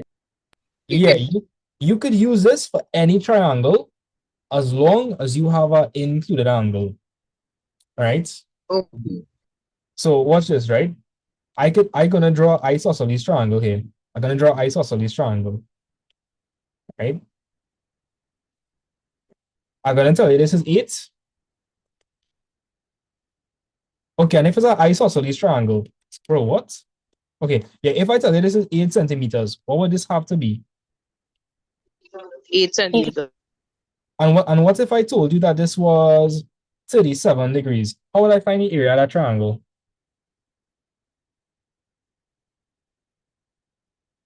Wait, let me just label these sides, right? Call this X, call this Y, call this Z. How would I find the area of that triangle?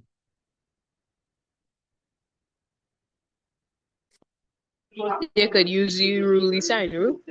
Yeah, we could use our sine formula. So you would say area is equal to a half, right? What's the included angle in this question, guys? 37. Right? 37. And we know that this is side x, and we know this is side z. Right? So it's going to be a half xz sine y. You understand? Yes. Right. It would have been a half 8 by 8, right? Sine 37, and you get your answer. So here what? No matter what triangle it is, once you have an included angle, you could use that sine formula to find the area, right? So I hope I clear up any confusion there. Right. And some of you guys were wondering, well, why does it have a half in the formula for area of a triangle? Let me just show you a quick explanation. I think I have a side quest here, right? Do you all know how to find the area of a rectangle? Yes or no? Yeah. Yes, sir. What's the formula for area of a rectangle? Length by width. Length by width, right? So I have a question, guys. Right? What if I were to call this the base? And what if I were to call this the height? What would the a way to just like think of H as the width and think of B as the length, right? So in terms of what we have here, what would the area for the rectangle be? Base by height. H by H, B. Base by H height, by right? B. Now, guys, what shape am I going to make if I cut this in half? A triangle. Triangle. And guys, I cut the rectangle in what? Half. Half. Half. So this area would be a half base by height. That's where the Oh, formula okay. comes from. Yeah. So It's literally half just or half of a rectangle. That's literally it. That's literally it. Half of a rectangle. Yeah. A question. Why Mhm. does they used to tell us it used to be like over 2? Because okay, watch this, right? Actually, I'm not real like nice. Because I mean it kind of confusing, but your technique is like small thing for me, and I try to understand this thing over 2 all the time. I will tell you something. It's the same thing, right? What you tell me is the same thing as what I do, right? Let me show you something.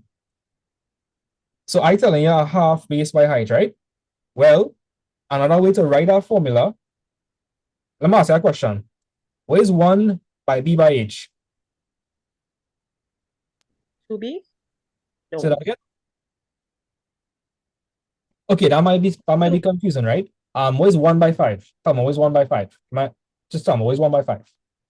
5. 5. What is 1 by a billion? A billion. So what is 1 by A BH? billion. BH. Exactly, BH, right, over 2. Is the same thing. Okay. A half BH is the same thing as BH over 2, right? Yeah. I sure Olin never thought about a triangle as half of a rectangle before. Somehow there. No, No, this is a new no, one. this It is new actually to me. makes a lot of sense. Yeah, like okay, even if I make up a crazy triangle, right? Okay, Olin know is the formula for area of a parallelogram. Yes, sir. It looking complicated, but it's the same concept, right? If you know what this is, right? Let me just call that B and let me just call that H. The area of a parallelogram will be B by H, right? So guys, if I cut that in half, what would the area of this triangle be? It will be a half BH. Because guys, here what I'm saying, right? For any quadrilateral, so any shape that has 4 sides, the area is just 1 dimension by the other dimension. So guys, for this parallelogram here, right? For that parallelogram, if this is B and this is H, what would the area for the full shape be? Somebody I didn't hear for before. Tell me. What would the area of the entire thing be? B by H? Exactly, B by H. And if I cut it in half to make a triangle, wouldn't this area just be a half BH?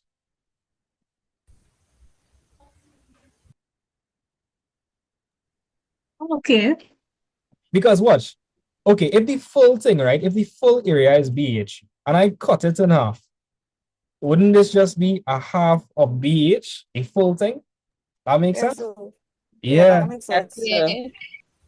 Yeah, like when you see these things, it's like, oh, that's where they get these things from. Right. So I want somebody to pick a year. We're gonna do 2 more bearings question. Well, I should say trigonometry questions. We don't know if the next year gonna have a bearing question in it. So somebody pick a year. Pick a year. 25. 2016. Okay. 25. I hear 25. I hear 25, right? 225 25. and 1 25. January or June. 25. June. June. Okay.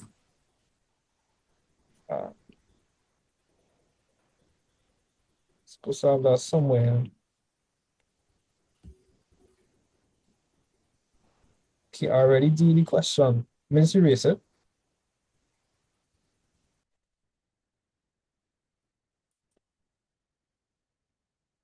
Did they bring up Aaron's question here?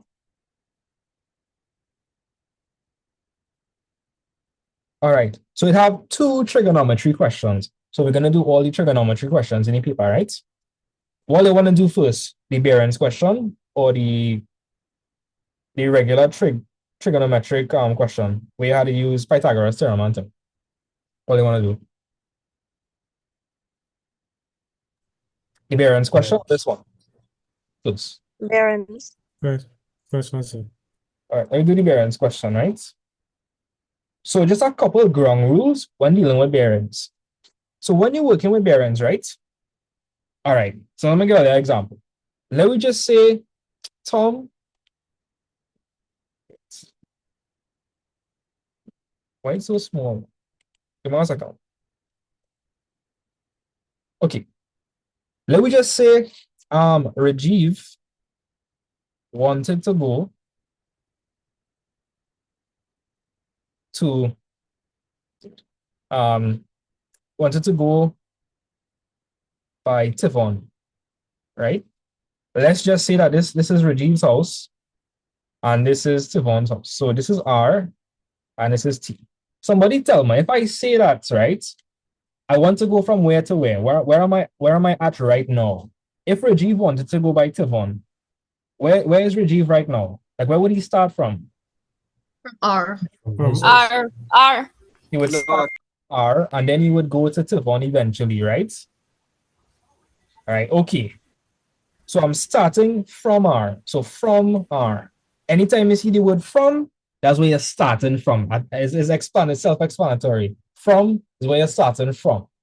Next thing you want to do, you want to put on a note line where you're starting from, right? And you're supposed to know that bearings is always measured in a clockwise direction starting from the note line. So if I wanted to figure out the bearing, I would have to take to go to Tivon house, then I would start from the north line and I would go in a clockwise direction until I touch the line connecting me to Tivon. Now let me show you something really cool. Let me show you something really cool. I bet I'll never see this before. All right, check this.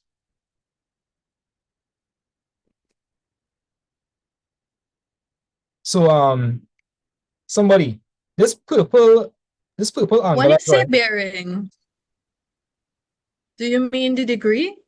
Yeah, just think of bearings as directions, right? Bearings is an angle and it tells you how to go from one place to another place, right? So watch this. This purple angle over here, isn't that a bearing? Isn't that the bearing, right? So watch this. Let's just say the purple guy is me. If I stay on this bearing, where am I gonna end up, guys? If I stay on that bearing, where am I gonna end up? By T. Exactly, I'll end up at T. So that's what bearings is. Bearings are just directions. Bearings is tell you what direction you gotta go to reach your destination, right? So again, when you're doing bearings, if you see the word from, you're starting there. Your starting point, you're gonna draw your north line. And from your north line, you're gonna go in a clockwise direction until you touch the line joining the 2 points. That's it. Some other things you need to know. you need to know that the sum of angles about a line is 180 degrees. So guys, check this, right? Is there anybody that didn't know that? The sum of angles along a line is 180? Do you all know that? Yes, sir. Yes, sir. If you didn't know that, don't worry. We learning. It's our first time for everything. All right. So guys, watch what I'm trying to say, right? And I'm gonna show you two things at once. If the angle here, that looking like less than 90, so let me just say that is 85. No? Probably 667. So guys, and all of us know that the angles along a line is 180. And you know that? Yes, sir. So Yeah. I want you to think of this as a line, right? As one continuous line. So if that is 67 over there, what do you think this would be? What do you think this would have to be?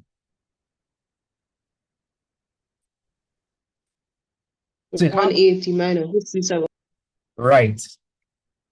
And 180 minus 67 should be 113. Just verify that. Yes, sir. Okay. So guys, you need to know the basics for bearings, right? And this is one of the basics. So the sum of angles along a line is 180. So if I say this is 67, this had to be 113. Everybody understand that? We're on the same page? Yes, sir. Yes, okay. How about the rest of you guys? Are you understand Yes. that? Okay. Yes. Yes, sir. And the next thing, you need to know about something called alternating angles, right? If this is 67, you know how much this is? Take a wild guess. 67. Right. And I can't blow all your mind. I can't blow all your mind. If you add 113 to 67, what you get? 180. Right, because it's a line. What? This is a line, right? And take a guess, guys. If this is 113, right? What do you think this could be? 113. And if you add 67 and 113, what are you gonna get? 180. Yeah, everything making sense, right? That's why I like maths, you know. I don't joke thing with maths. Maths makes sense. Like if you do something correct, it will make sense. Right. So let me get something before I start this question. The people that was there for the first live will get this reference. The new people wouldn't get this reference. But it's fine. Give me a second.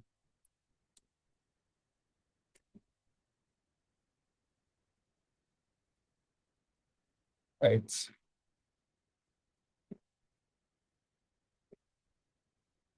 Yeah. So I want somebody to read the question for me. Somebody read the question. Read the question.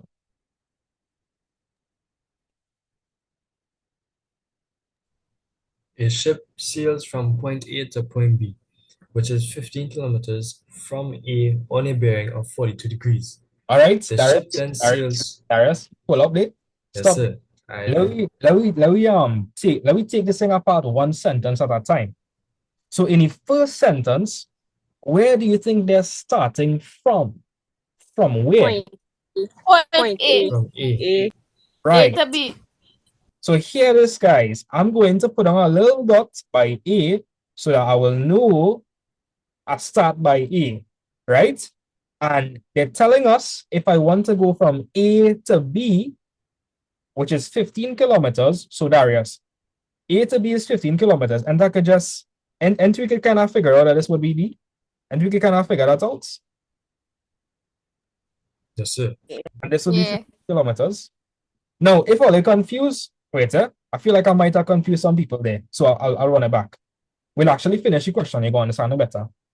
Right, so Darius, from point A means we starting at A and we want to go to B, right? What is the bearing I would have to take? Tell me, Darius, what's the bearing I would have to take? 42 degrees from A. Exactly. So guys, doesn't this look like 42 degrees? Look at that. Doesn't that look like 42 degrees? Yes. Yes, sir. Yes. Yeah. and this would be B. And for those of you all that wasn't in the first live, right? When we're talking about ship, we're talking about Titanic. Right? So watch. I'm gonna show you something. Right? So Darius, if I mark down this bearing here, if I mark down this bearing, so I have the bearing over here, right? Right, Darius? Yes, sir. Check this, right? If Jack and Rose stay on this bearing, where they go end up at? B. Right. Let's observe. Let's see it in motion. Right. Let's see the Titanic unfold right in front of our eyes. Wait, let me just put a big ice block over here. Nobody saw the cry and thing, eh? Right? Right? Watch. Watch this carefully. Watch it. If I keep on that bearing, look where I end up. I end up at B. Oh, did I? But end of story. Actually, in my story, both of them make it. Rose didn't push him off the door. You know, like she said it had space. Right? So both of them end up living, right? But yeah. So that's the 42 degrees over there. Right? And Darius, we know that this will be 15 kilometers, yeah? Yes, sir. Right. So is there anybody that didn't understand the very first sentence? If you didn't understand the first sentence, tell me now. I need to know if you didn't understand it. Is there anybody that's real confused? Tell me now. I will go it over. Just tell me. Okay, I'm not hearing anybody, so I'm going to move on. Right, so Darius, let's read the second sentence then. So the second sentence is saying, okay, look somebody saying, please go it over. Right, so in the first sentence, they said a ship sails from point A. If they're saying from point A, it means that we are starting from A, right? And we want to go to B. And they said that it was 15 kilometers away, and they said there was a bearing of 42 degrees. Now that bearing would have to start from the north line, and it would go in a clockwise direction until it touches A to B, all right? Hopefully you understand that. So again, we start off at A, we wanted to go to B, right? And the bearing from the north line was 42 degrees. That's it. That's it for the first part. Right?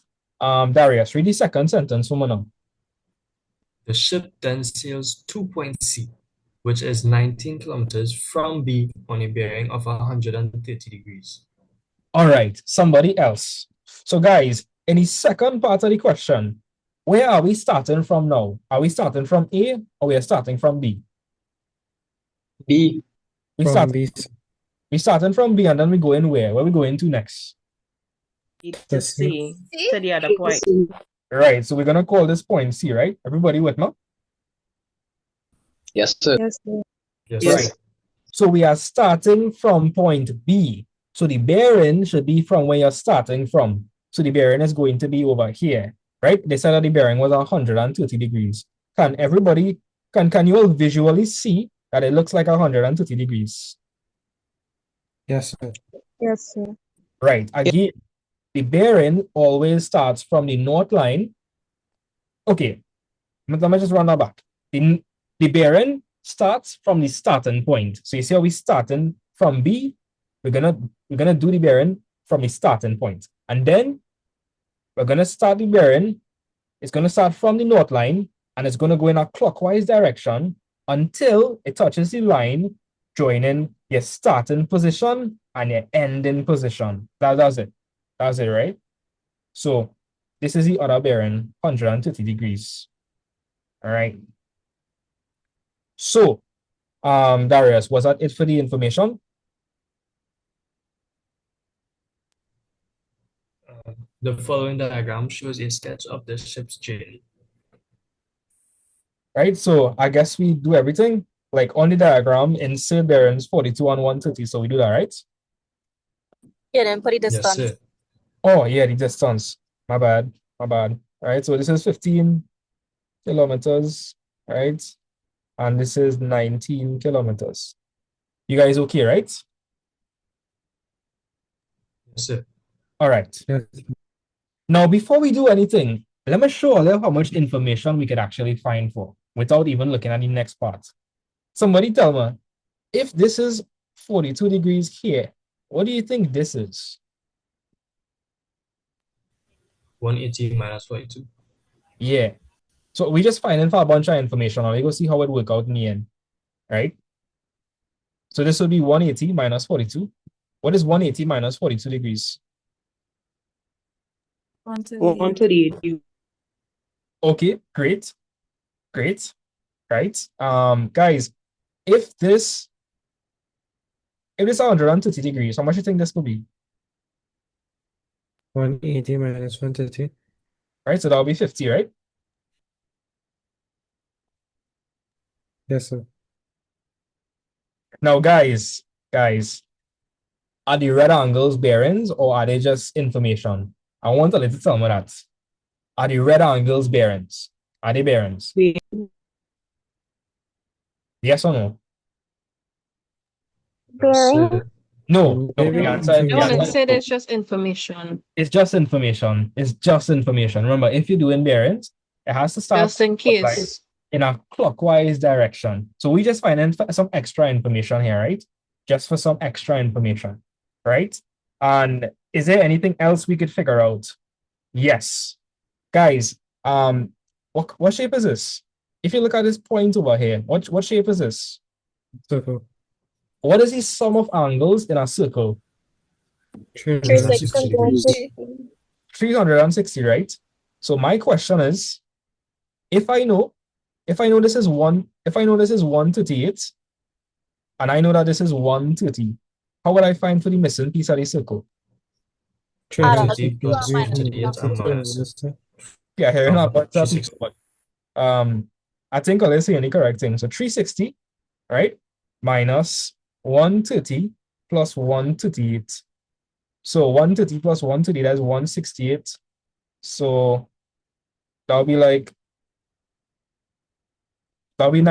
92? 92. No, 100. Really? It'll be 92? You sure? Yes, 92. Damn. Yeah. I just surprise myself sometimes, with this mental maths thing. Mental maths kicking, boy. Watch him go, watch him go. I don't know, like sometimes I'll be like in the zone now and I'll write the number and I'll be like, wait, is it correct? And I'll check it and it'll be correct. I don't know. When you're in the zone, that's happened. Your brain is just doing calculation. flow state. Yeah, I do. Flow state. That's the flow state. Yes, that's the flow state. Right? When you're in the flow state. All right. Okay, nice. So guys, how much are you want to bet we actually figure out a part of the question? I sure we figure out a part of the question. I sure we answer a part. How much are they want to bet? So what about the distance from AC? I'm glad you asked that, right? I'm happy that you asked that. Let me show you something, right? Tell me something, right? What kind of angle is 92? Included. Included. Anytime you have an included angle, what do you use? Sine or cosine? Cosine. Exactly. We already know how to find for that, guys. Right? This is light wood. This is light wood. This is nothing. It's nothing, right? So, as you can see, we've been a bunch of information and we can answer part 2 now. So guys, let me just draw like a smaller version of the diagram. Boy, all of 1 mark, boy. Oh no, 2 marks. 2 marks. And we were just finding for extra information. We were just being very curious. Yeah. Oh, what? By the way, Tibon, how your hand feeling? You good? Yeah, man. Oh, by the way, guys, this is Tibon. You would have probably seen him on my TikTok. This is the MC of Math Vibes. He's like the he's like the co-host in a sense. Kind of like the chat moderator or something. Yes, I don't know how to describe Tibon. But just know he's part of Math Vibes. He's part of the vibes. Indescribable. Yeah, you undescribable. I'm sure Mika would agree. And Keshav.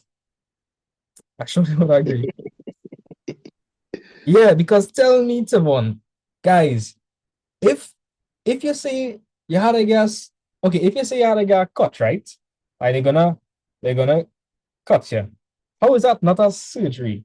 Because Tibon, you said you had to get a surgical procedure, but you said that wasn't a surgery.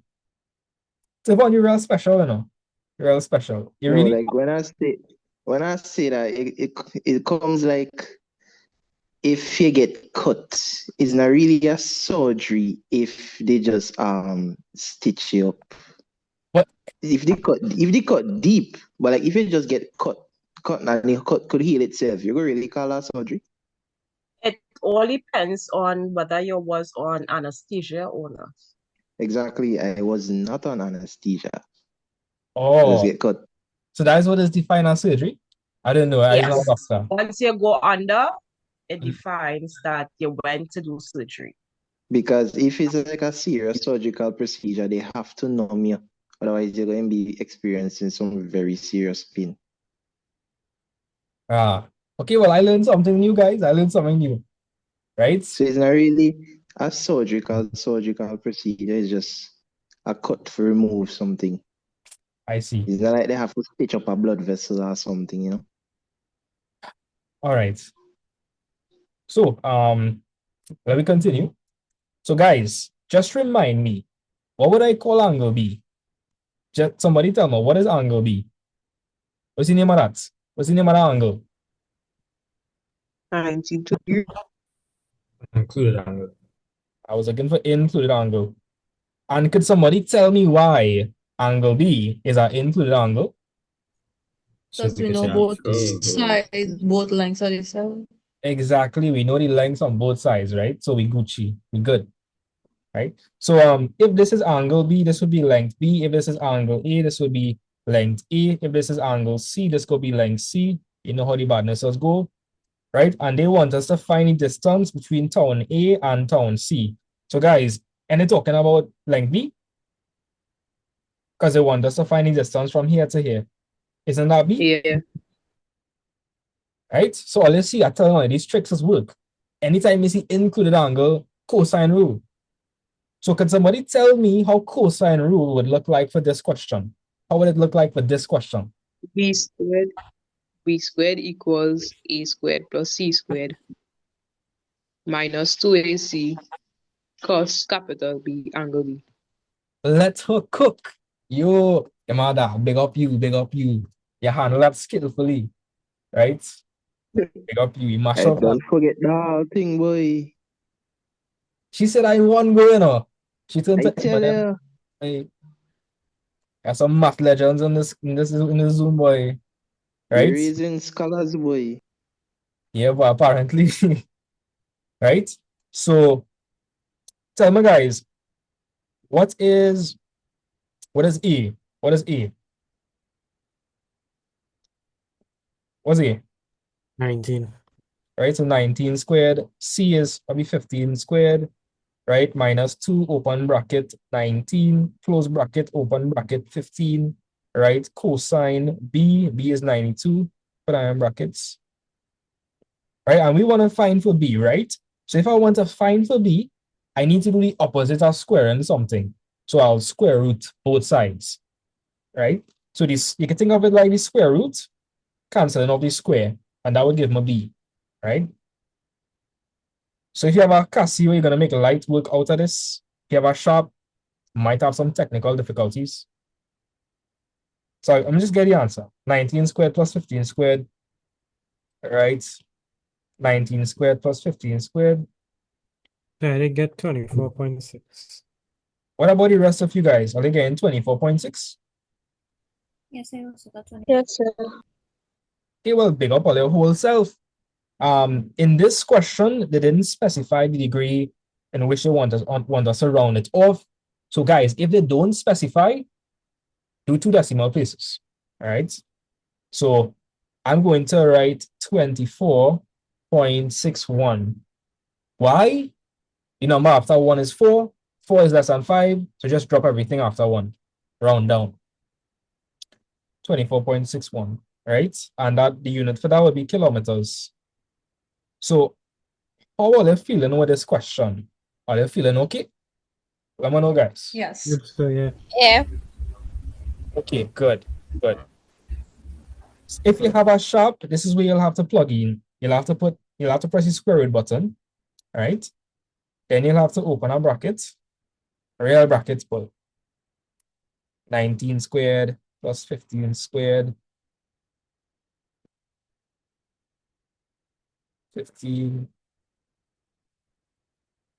Right. Okay, cool. So if you have a sharp, just plug that in and you're supposed to get the correct answer. Right? The brackets, very important. You need to put on brackets. If you don't put the brackets, you're not gonna get through. Yeah. Right? If it's one thing Sharp could do, Sharp does teach you how to do bud mass. That's true. That's true. Sharp is teacher the hard way. Right? Maybe that is why I'm so good at maths, because for my entire schooling, right, up until upper six, I this is what I used to use, guys. Let me just stop sharing or showing. Look at this, Darius. You seeing this? You seeing this? Wait, boy. Let's see in this way. Hey, nah. Ah, boy. So many numbers gone. So many the letters gone in this. Yeah, boy. That's from like angry typing. I go for that. Yeah, boy. Yeah. I have a sharp here, but like it did.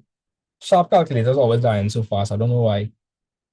Right? This is not mine. This is I borrowed this. So you didn't buy a Casio? I lose my Casio, boy. My girlfriend bought me a Casio, and after my maths exam in UE, right? I thought I put it in my bag, but I don't know where it is. And like I really looking for that. I feel So it is stage. So I that- have a question. It is stage frequency table or something. Let's call it. I get in trouble in that. You in trouble for what? Some kind of table, some kind of thing which teacher teach me. You talking about Frequency table. for statistics? Frequency. table. Frequency. For statistics. Okay, for Yes, group, sir. That. okay, for group data or on group data? Or data or something. All right. I So hate you're probably talking about cumulative frequency. probably. But I'll be real, I'll be honest with all you. Like, okay, I did electrical engineering, and for our math course, statistics and probability is one of our modules we have to cover, and I hate that like so much. Hate that. If there's one thing I hate in maths is statistics and probability. Don't give me that. Yeah, that's what but Like, you don't have a choice. let me show you like the probability you're talking about. Why you trying to scare the people, and boy?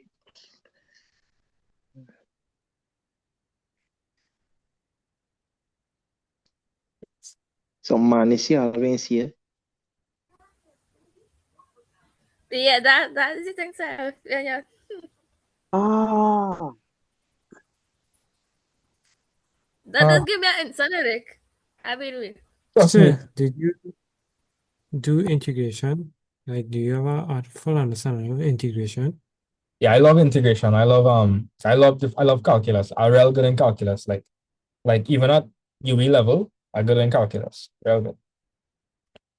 So I have a SPA concern about integration, but I haven't done integration as yet, sir. Okay, well, if you didn't do integration as yet, you would do like a add maths live. Yeah. All right.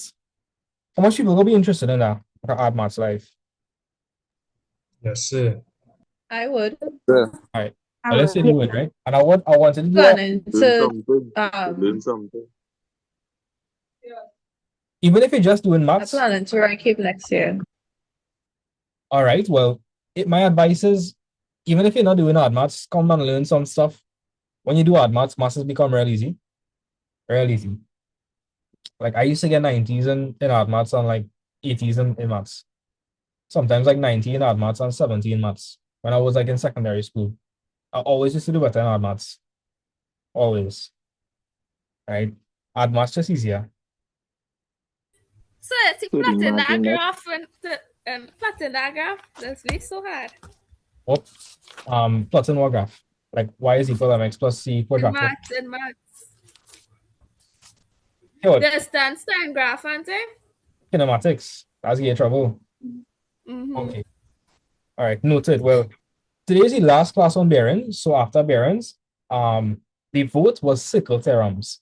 That's what real people tell me. Real people tell me circle theorems, right? So yeah. so let me just do the other trigonometry question that was on the paper, right? So who wants to help me with this question? Do I have any volunteers? Any volunteers? So Again, no, man. all right. Now I feel like I hear from you too much. I don't mean that in a bad way. It means that you're paying attention and you're grinding. But I want to hear from somebody that's not so good at maths. There was one last question from the set before. Say that again? I think there was one question that we didn't do from the other question before. Let me see.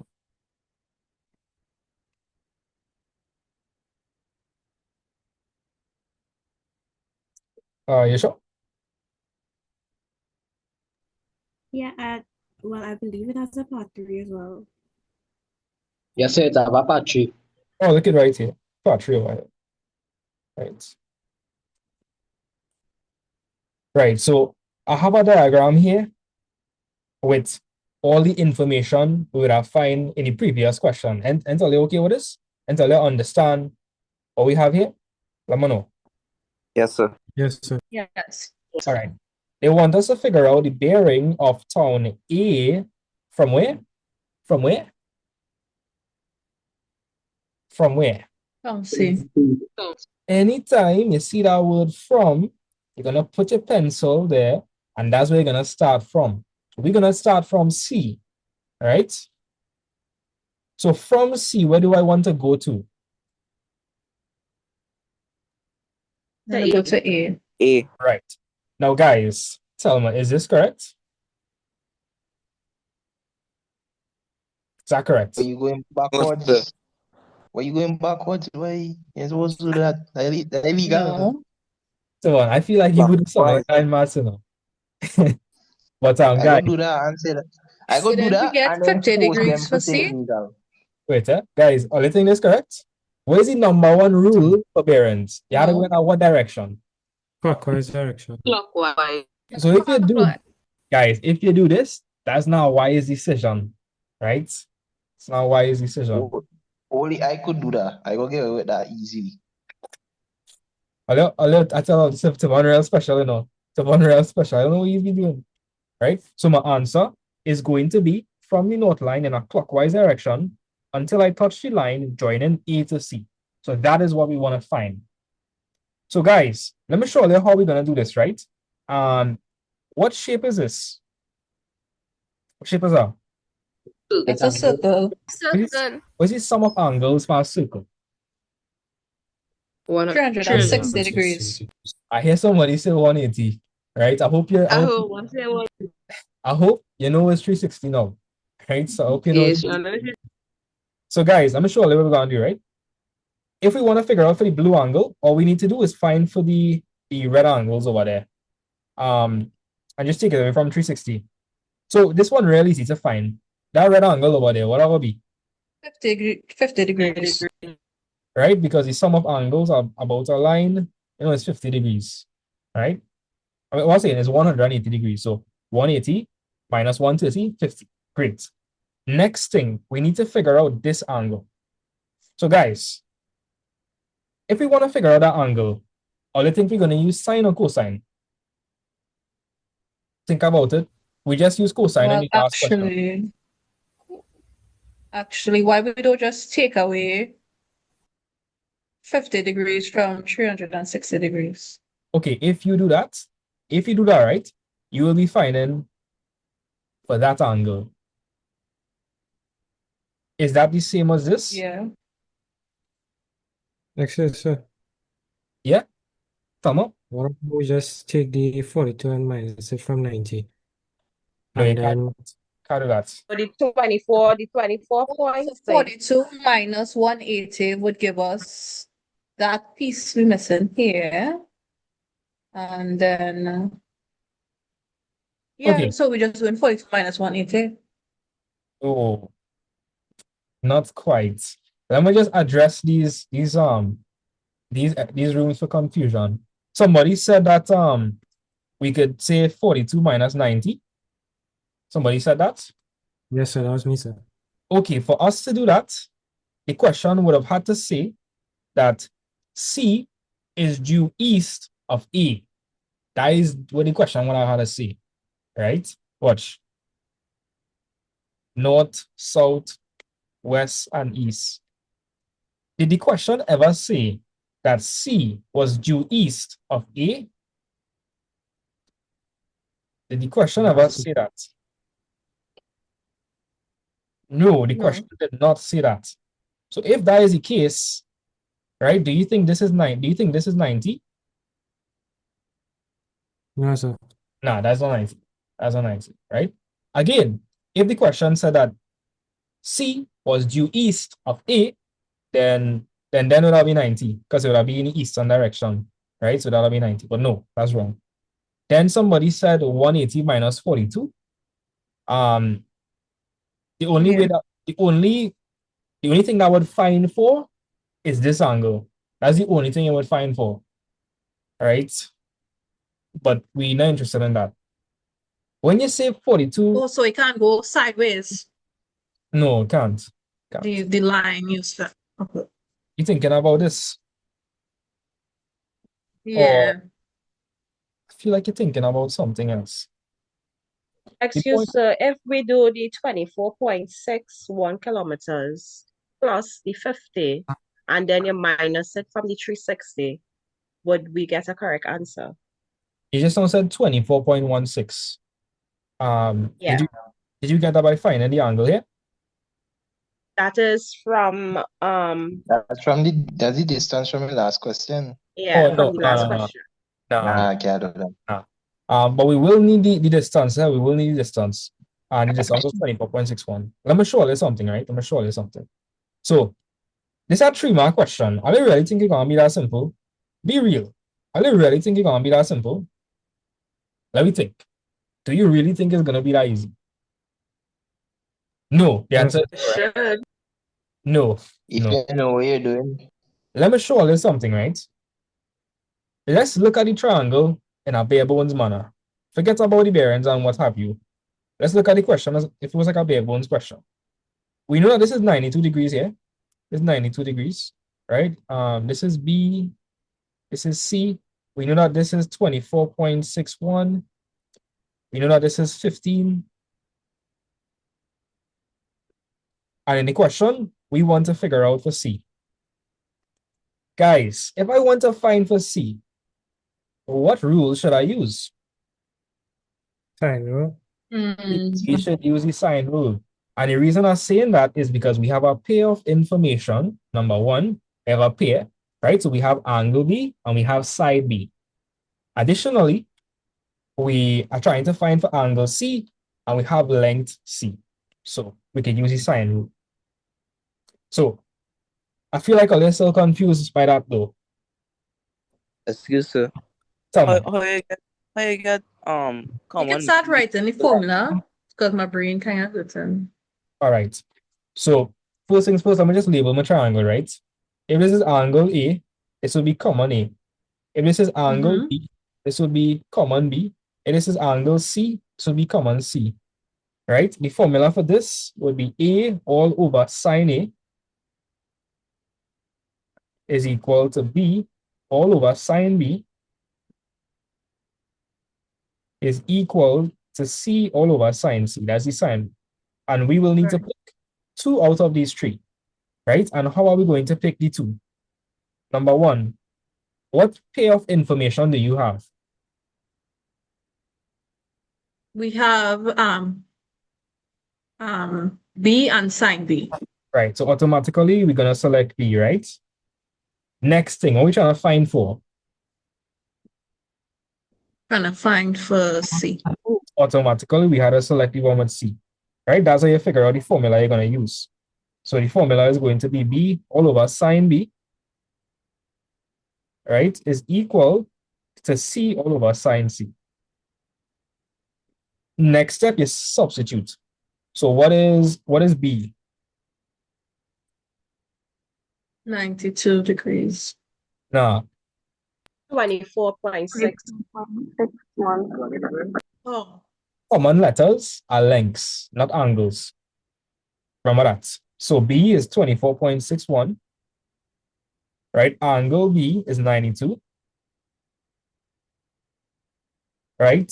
Length C is 15, and we don't know what the angle for C, we don't know what angle C is, so I'm going to leave it as C, right? Anytime you have two fractions, what should you do? Cross multiply. Cross multiply. I'm going to cross multiply. Let me see if I remember this. So I'm going to start off with multiplying this one. So what would that be? 24.61 sine C. Nice, nice. And what about this? 15 sine 90. Great. Nice, nice. Okay, remember, you had to find for sine first and then find for sine inverse. So right now, sine is being multiplied by 24.61. So how would I get rid of the 24.61? Divide. Right. I would have to divide both sides by 24.61, so that it would cancel off now. And if I do something on one side, well, I have to do it on the other side. So my final answer, right, would be sine inverse, right, of this entire thing here. Now, if you have a sharp, let me show you how you'll plug it in into your calculator. You'll put sine, press second function, sine, right? Then they're going to open a bracket. You're going to open another bracket. Then 15 sine 92 in brackets. Then they're going to close the bracket, right? Then they're going to put divide, open bracket, 24.61, close bracket, all that. If you have a sharp. Right? So guys, let me know what answer you get. 38.61 degrees. Did anybody else get that? 38.61.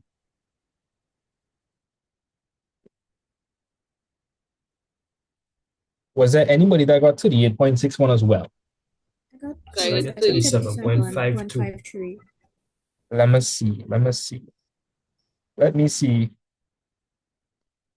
15 sine 92.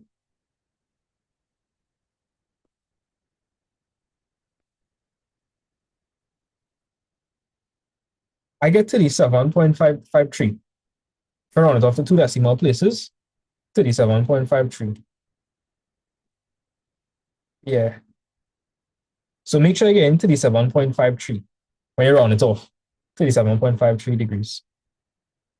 Right? Did you all get that? Yes, sir. Yes, sir. Okay. Right. So guys, we know what angle C is now. Angle C is 37.53. That's the angle over here. 37.53. So if I want to figure out the angle in blue, which is the bearing, how would I figure that out? Somebody tell me. 360 subtract from the 50 plus the 37. Right? I could do magic maths. Let me hear the magic math then. Let me hear. Just guess. Somebody say just guess, yes? No. Right, 360 minus 50 plus 37.53. And that'll be equal to 272.47. Let me know if I again that. Yes. Yes, sir. So, guys, I know it's a lot of working, so let me run through the whole question again. Well, this part at least. Right? Okay. Let me know what I see in the screen, right? Okay, let's see in back the screen. Yes, sir. Yes. So let me do a quick recap. In the last question, in the previous part, we found the length for B, right? So we found it was 24.61. So this is the triangle we have right now. Now, for us to figure out the bearing from C to A, which is that blue angle, I'll first need to figure out what these angles are so I could take it away from 360, right, to figure out the blue angle. I already know that this is 50, right, because 180 minus 130 is 50. The problem is, how are we going to find the angle in the middle? So what I did was I took the triangle and I drew it back. Then I labeled each side. I realized that we had a pair of information and they wanted us to find for angle C. So we're going to use the sine rule. So in the sine rule, we decided to pick B and C. We picked B because we had a full pair of information, and I picked C because we're trying to find for angle C. So obviously I had to pick C, right? Then I just plug in the values and I cross multiply. So I multiply diagonally. So I end up with 24.61 sine C, right? Then I end up with 15 sine 92. But for me to move on, I need to find for sine C. So what I did was I divided both sides by 24.61 so that it would have cancel off. That's what I do, right? And then from there, you just find sine inverse of that to get your angle. So we okay with this question, guys? Let me know if we're okay. Yes, sir. And then, So we got that law. say that again.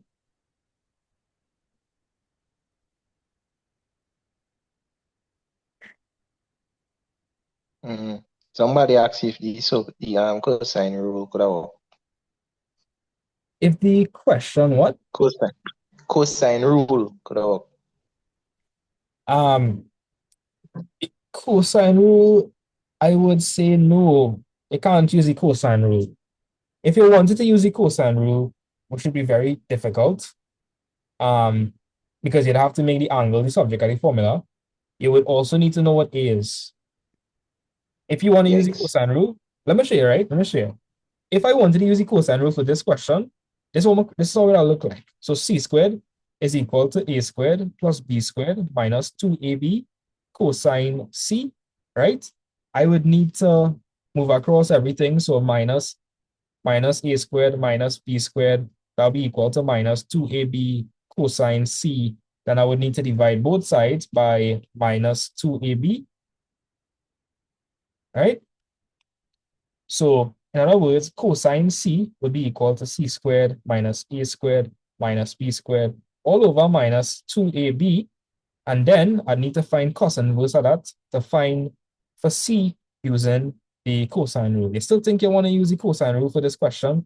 And again, you can't even use it because you don't know what. Yeah, boy. You don't know what you could use that, boy. So we No, do you have can't. A though. We do have Just A. guess A. So yeah, the question gave us A as 19. Oh, well, in that case, you could use the cosine rule. Technically, yeah. Technically. But So, yeah, but it's a lot more work. I want to see if you get the same answer. Are you curious? Yes. Let me see. Yeah, we do that. Probably yes. So C squared, that'll be 15 squared. You might get a slightly different answer because we're using rounded up values in our answer. A is 19, 19 squared, right? B is 24.61. So I put brackets, right? I should put brackets. 24.61 squared all over minus 2. A was 19. E was 24.61. Again, you might get a slightly different answer because they're using rounded off values. But let me see the moment of truth. So guys, the answer we're supposed to get is 37.53, right? So shift cos inverse 15 squared, right? Minus 19 squared, minus 24.61 squared. That brackets was unnecessary. I got back the same answer. Isn't maths kind of cool? They can't lie though, maths kind of cool, right? Watch. So No, What are you doing? no. watch guys, look at that. Look at that. What we get? We get 37.53. The same thing we got when we use the sine rule. That's very cool. Right? Yeah. It's a lot more algebraic manipulation. But if you do it correctly, you get the correct answer. And you got real flex. I'll be like a huge flex though. Like if you do this, They will watch you like, okay, I feel like the examiners go look at you like, okay, this person, real smart, also real, I don't want to say stupid, but they will look at you. Notice. Yeah, they gonna be I like, think if you do too much for an exam, they might take away marks from you. I no. think that's a rule. Yeah, I read that in a UE regulation, boy. Oh, it's fun. I just be doing the What? most. I just be doing the most, boy, and I just get like 90s. Yeah. No, not like that, but like if you do too much and eventually make a mistake while doing too much, then could penalize you for that. Oh well, yeah. Like guys, if all you decide to use this and all you make a mistake somewhere, you're not gonna get the answer. My advice is just use the sign rule. But I don't like to stop creativity. Right? It is here. If you're good in maths, you could do it. It's just very unpractical. But like, yeah, a little thing that's slightly cool. And when we use the sine rule, we get to the 7.53. When we use the cosine rule, we get to the 7.53. Like, Yes, sir. yeah, like that kind of cool because that just goes to show you how deep maths is. No matter how you do it, if you do it correctly, you get the same answer. That's why I love maths. Maths so cool. It's, Answer this question now. Do I have any volunteers?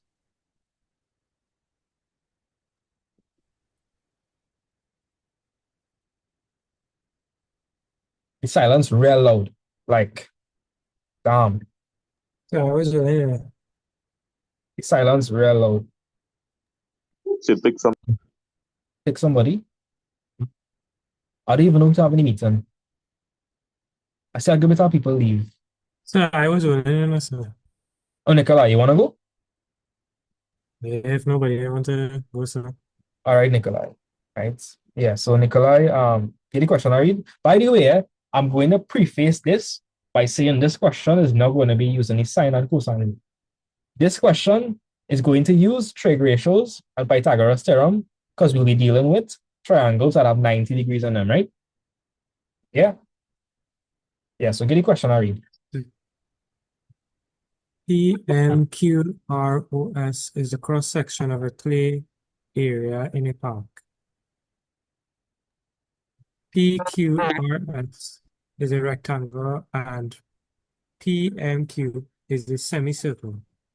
O is the midpoint of RS.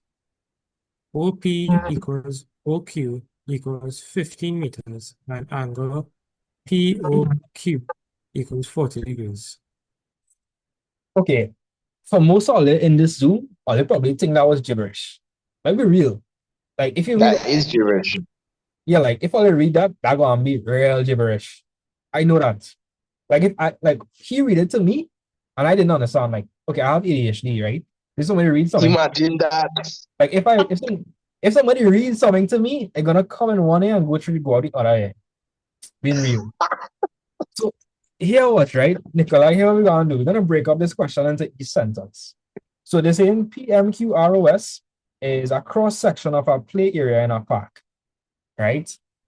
So imagine you had like a plate, like maybe you had I don't know how to describe this. Imagine you They had could just like those play things in the play parks, like you have the slide and whatnot, or something like that. Mm-hmm. You know what's cross section? First of all, you know what cross section means? Yes, sir. Like a cutting through. Yeah, like okay, guys, I have a keyboard here, right?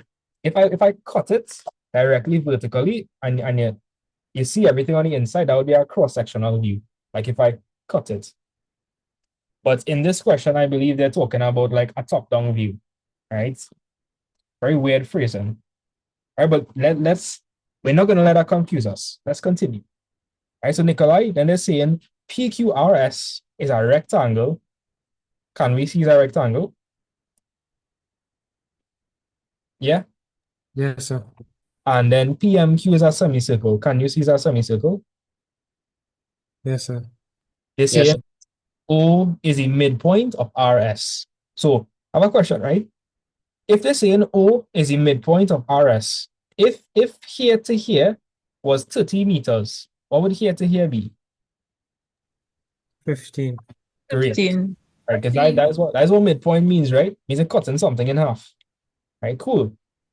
And they're saying that OP is equal to OQ, which is equal to 15 meters. So let's find OP. So OP, that's this line over here. It says 15. And what would also be equal to 15? OQ. OQ? Yeah. I'm not sure if I remember what me telling you this, right? But what kind of triangle is this? What kind of triangle is that?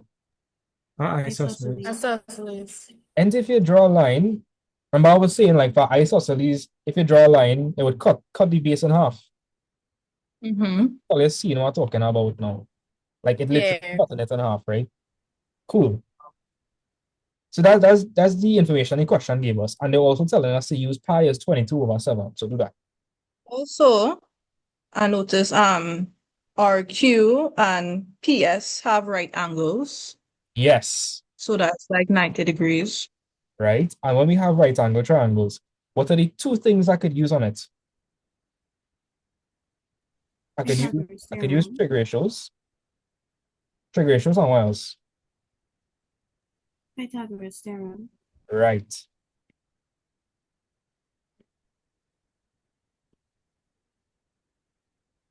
Now you would only use Pythagoras theorem if you have two sides and you have one side missing.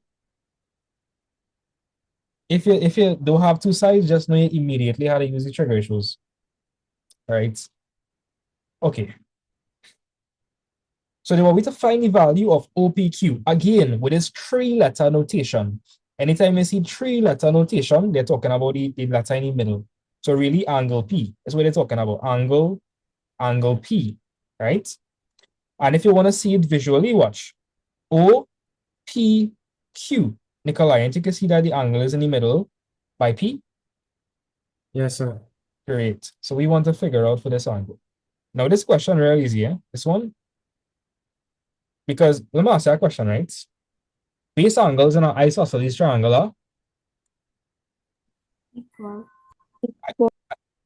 equal. So guys, if we know that the angle at the top, I want you to imagine I take the triangle. Watch. Wait, I want you to imagine that I take the triangle and I invert it, like I flip it around.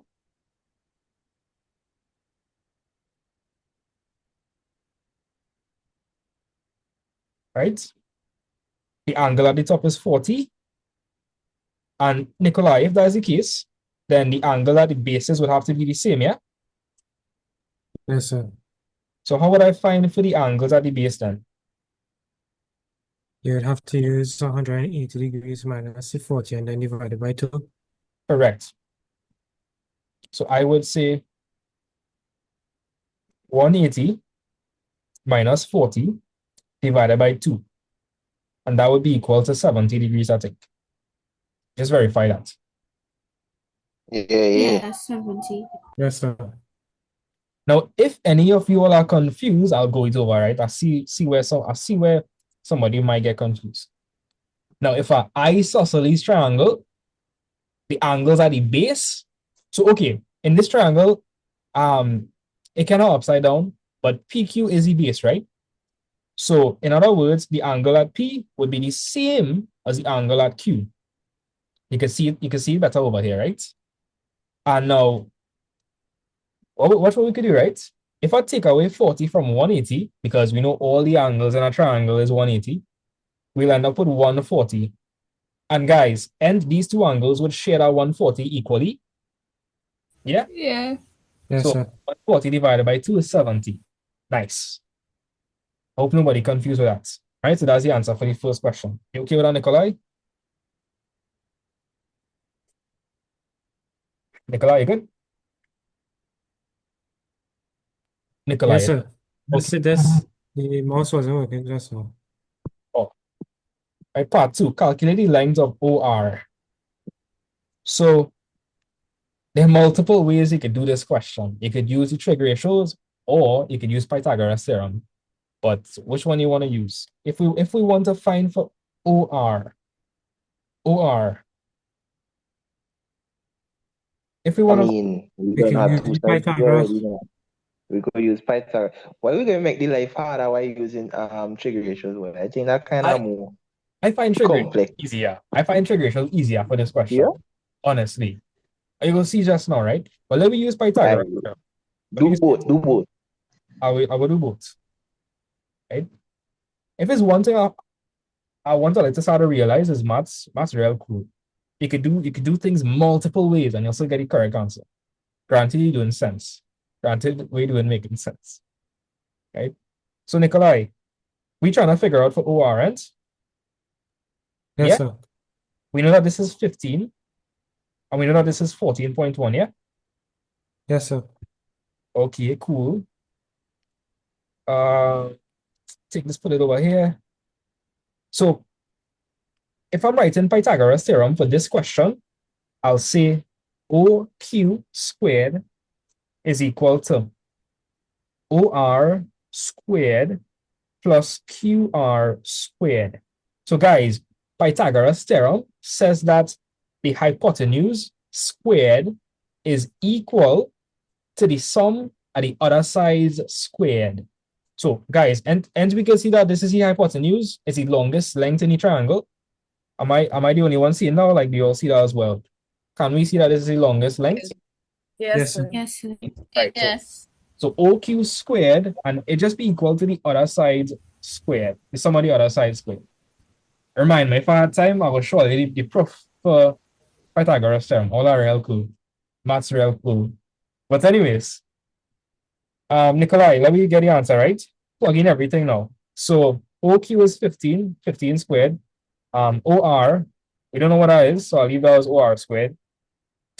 QR is 14.1, so 14.1 squared. Let's simplify. 15 squared, I think it's 225. OR squared, 14.1 squared. I'm not sure. Might be close to like 196 or something. Really? You get mental maths that boy? I think it's close to 196, or like it's like 200 or something. It is 198.81. Backside. It's 196.21? No, 198.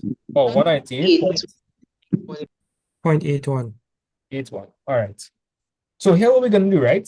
Guys, we are trying to find for OR squared. So I'm going to show you all two ways you can do this question. Number one, any unknowners usually be on the left-hand side. Yeah? Yeah, guys? Yes, sir. Yeah. Right, so look what Yes, I could sir. do. Right? I could just, okay, if I had 7 is equal to 6 plus 1, another way I could write that is 6 plus 1 is equal to 7. I could just flip the left-hand side and the right-hand side. So another way I could write this is OR squared plus 198.81 equal to 225. Now, for a lot of you all, this might look a lot easier. Even though it's like the same thing, it might look a little simple. All right? So before I could find for OR, I need to move across 198.81, right? So Nikolai, if I move across the 198.81, that's going to turn to what?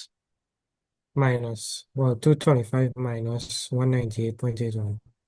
Right? And what would I get for that? You would get 26.19. 26.19. Right. Now I want to find for OR. What's the opposite of square and something? Square root. Raised to the power half. What? You say square rooted to the power of a half. That's like Raise it. Okay, Tavon, what you just said was the fourth root. Because if you Finally, square root of 26.19. wait, Tavon, if you say the square root to the power of a half, that's really a half to the power of a half, which is a quarter. Yeah. Tavon, you gotta be careful what you say. Nah, I ain't say that. I say raise it to the power half. Okay, if you raise square root to the power of a half, that's okay, square root is okay. Another way to write square root is to the power of a half. So when you say a half to the half is a quarter. So it was only supposed to say find the square root of OR squared. Yeah. Yeah, basically. Yeah, let me be careful what you say. Right? What is the That's square kind root of tricky sometimes.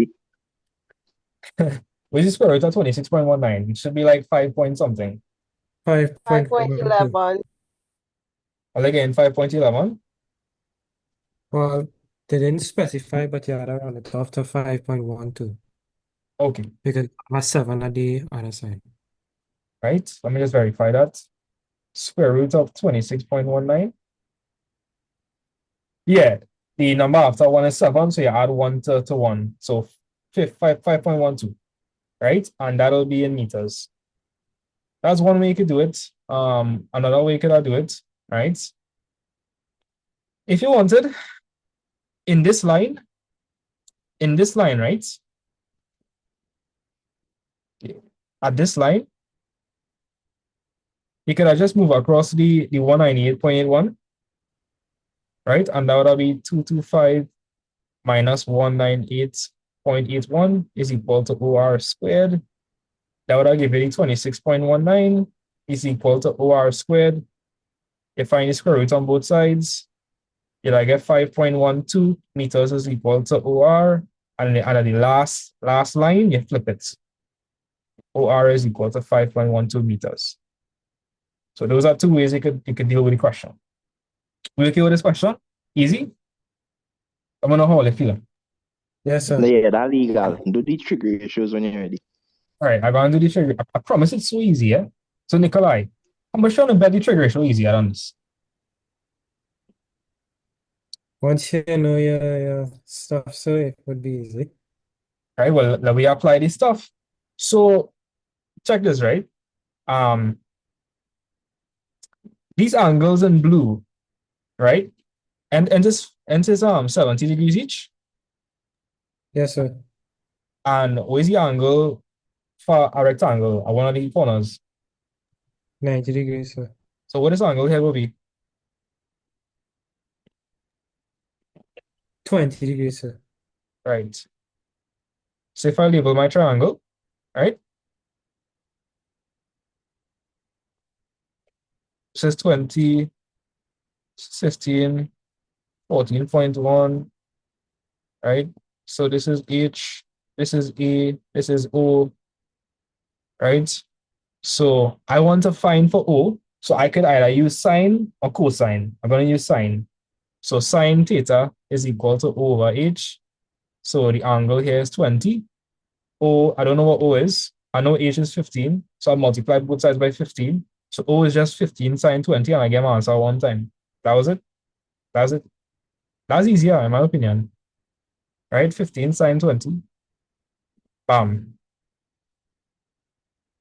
It's more or less the same thing. They'll give you a marks. They give you a marks.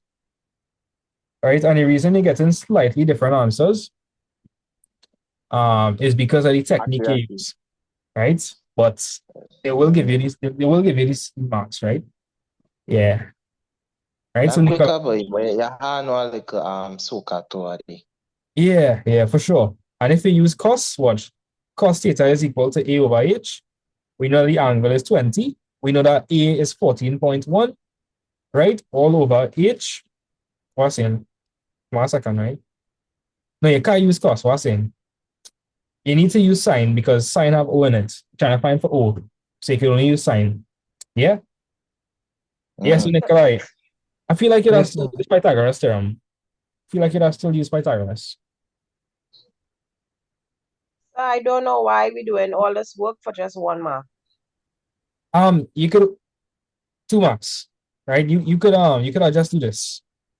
I just going through all the possible ways you could do it because I know some students would do the question differently, and I want cater to the math lovers now. People are actually No, sir, I'm talking about general CXC method of just giving us 2 marks for all these working. I just find it should have been more. yeah, they're really hard on children these days. Bro. They're really hard on children these days. But if you look at the old past papers, it's even worse. Yeah. So I don't know. How old we talking? Like 2000. A grandfather old way them. One say grandfather old, yes. Right? And the other questions are not really, they're not really trigonometry. So we can leave it out, right? But the working is here. Right? When I send you the notes, it will be there. So Okay, sir. before we go, I'll leaving the floor open, right? So one of you here could like pick a question you're having real trouble with, any topic, and I'll do it with you. Like, I'll leaving the floor open. Like the first person that tell me the year any question, I'll do the question with you. Have any questions in particular you're having trouble with, guys? Yes, tell me. Could you go over the completing the square, sir? Okay, I could, but completing the square doesn't come from maths.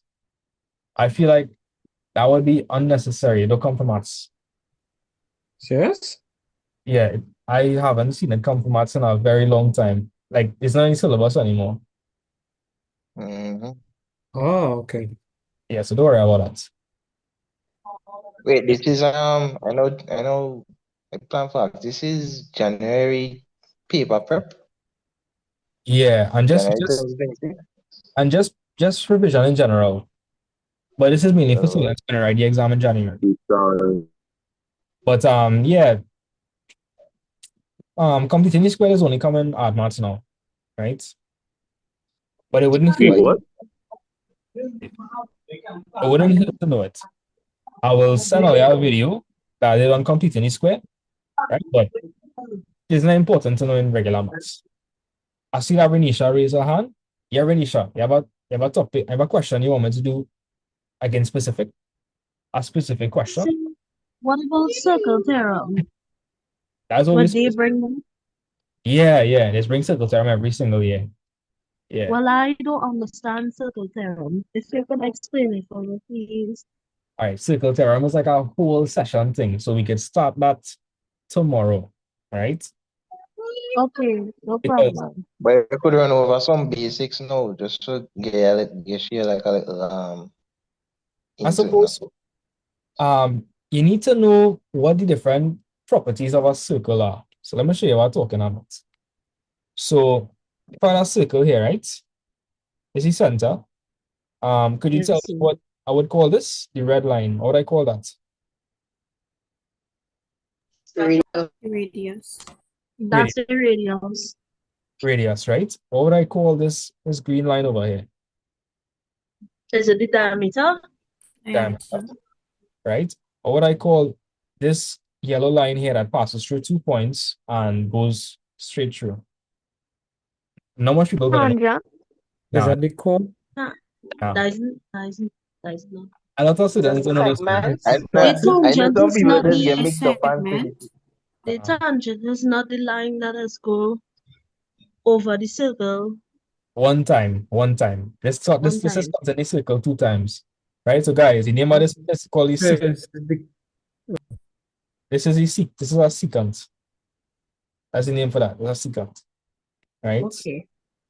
This is a tangent, right? A tangent touches 1 point, right, along the circumference of the circle. Only 1 point. So, see like right here. The tangent, right?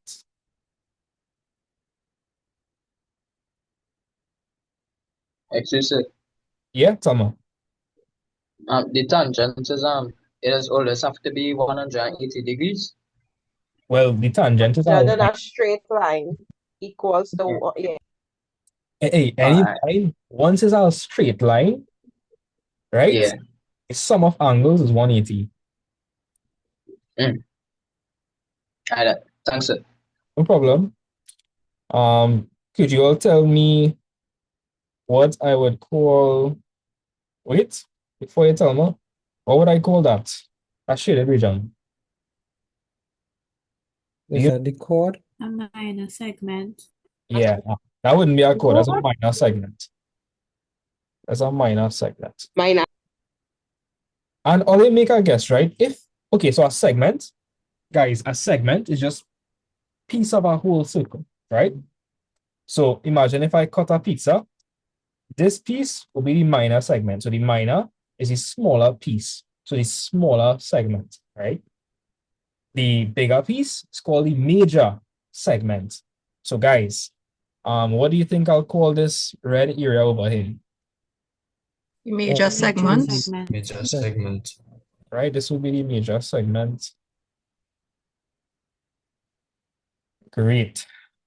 What about that's an egg? Right. What about this? Minor. Notice I didn't shade anywhere, you know. Tangent. Chord. No. I could say A this line. confusing a lot of people, boy. So is Especially that now the with chord? secant. So is that now the chord? Is it a chord? This is a Yeah. right. Bisect of Somebody said a tangent, but no. Let me explain what's a tangent one more time. A tangent is a line that touches the circle at one point along the circumference. So let me show you what I mean. Right? So this is a tangent. Tangent.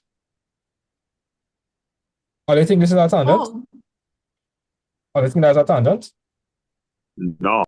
No, so the tangent will touch the outside of the circle alone. It wouldn't go inside the circle. Exactly. This would be a tangent, right? This would be a tangent. What about Yes. what about this? Would that be a tangent? yes, sir. Yeah. Mm. What about this? What's the name of this? Remind me. If it goes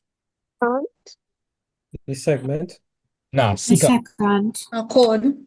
Nah, this I is see. this Yeah, is but that part does confuse a lot of people. Secant and chord, boy. Yeah, be Secant. more. Yeah, secant. be like specific with secant and chord, just for not get Some them man confused. people that get Wait, what's the confused. difference? All right, so So what is right? the secant is it goes through the whole circle, but the chord only touches 2 points. Yeah. Oh. So you're seeing that the chord touches, it connects 2 points along the circumference. Seeing that? Like imagine this is point A, this is point B. A chord connects them. But it doesn't go outside of the circle. However, the secant is a chord that's extended.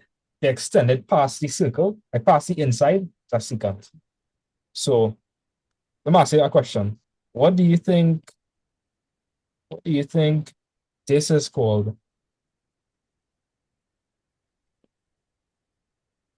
So be careful. Secants. Right. This is our secant. Okay. What do you all think what would I call this? Minor segment. Minor segment. Minor segment. Right. This is the minor segment. Okay, cool. So let me just do a quick recap. I'm gonna get rid of this.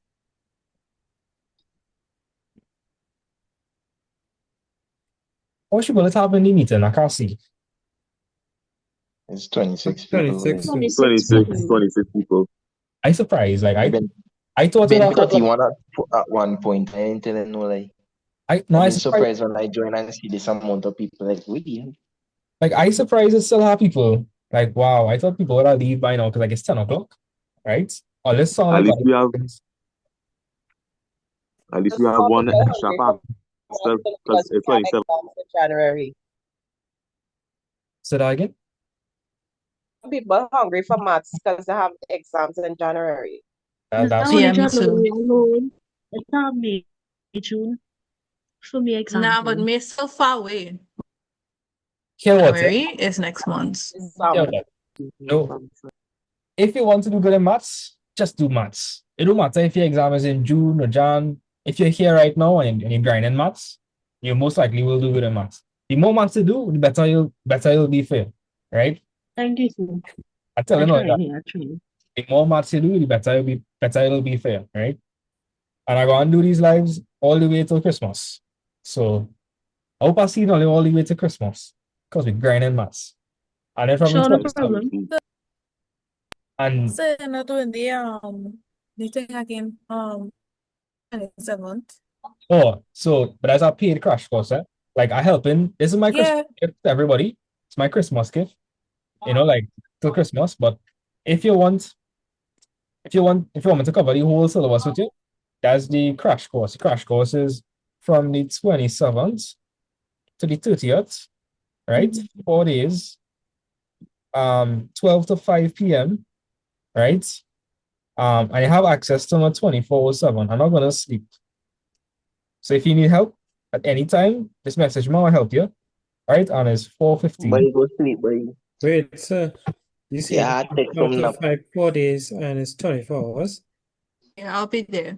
No, I saying that I will wake. So like if anybody have any questions, I'm just a message away.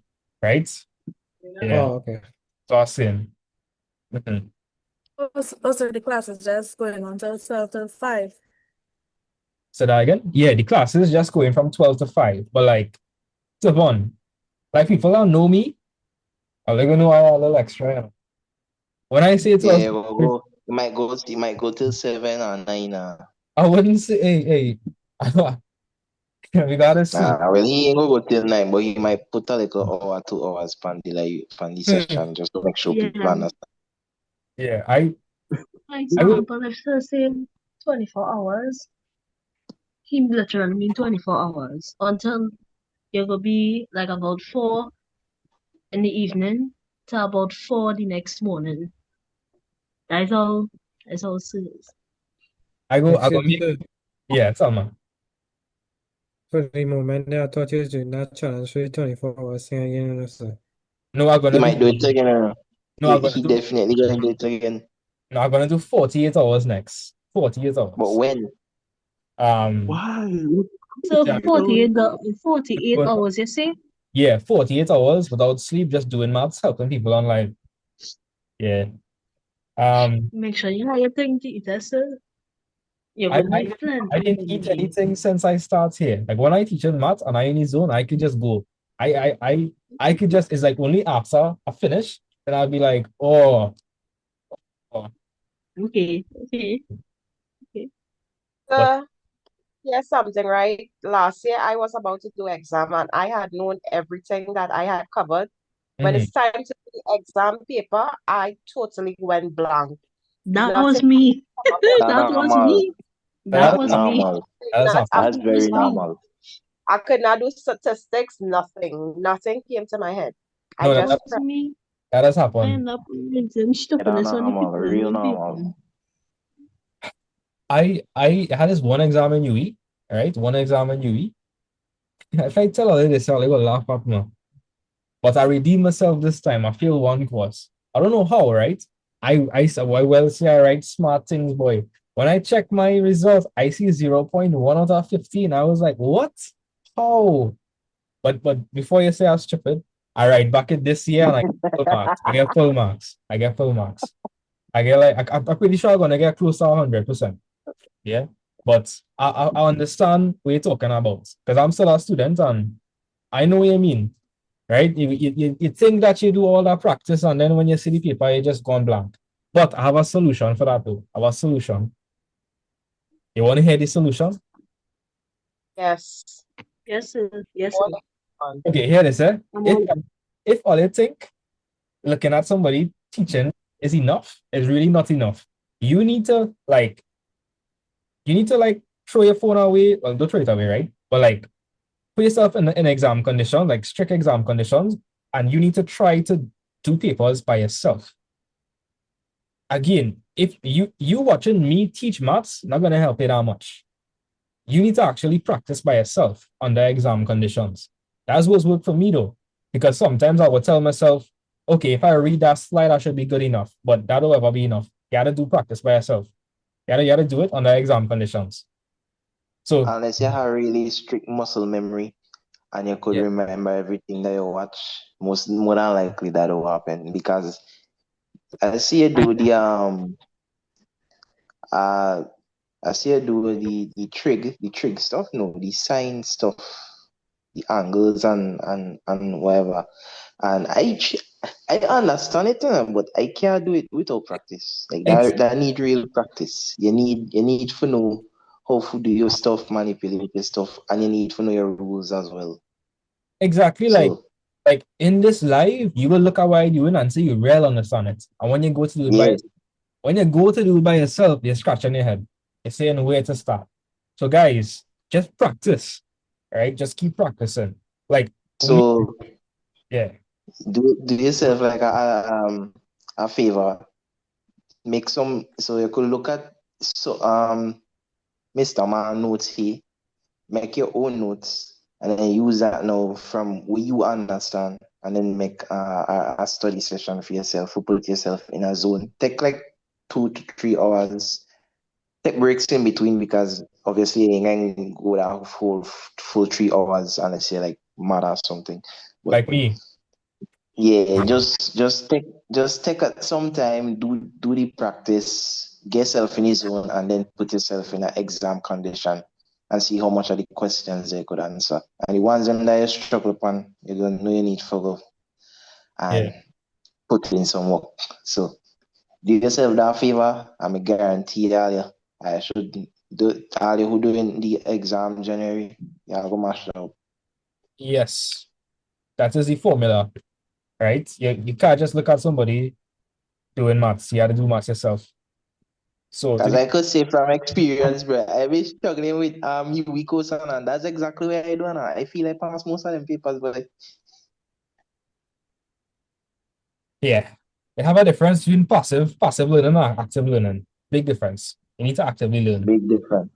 Unless you're doing like law something we have to really study and do research and all them kind of stuff. We have to take real rules into consideration and memorization. Then yeah, you need practice. Yeah, but like maths is something you need to apply yourself.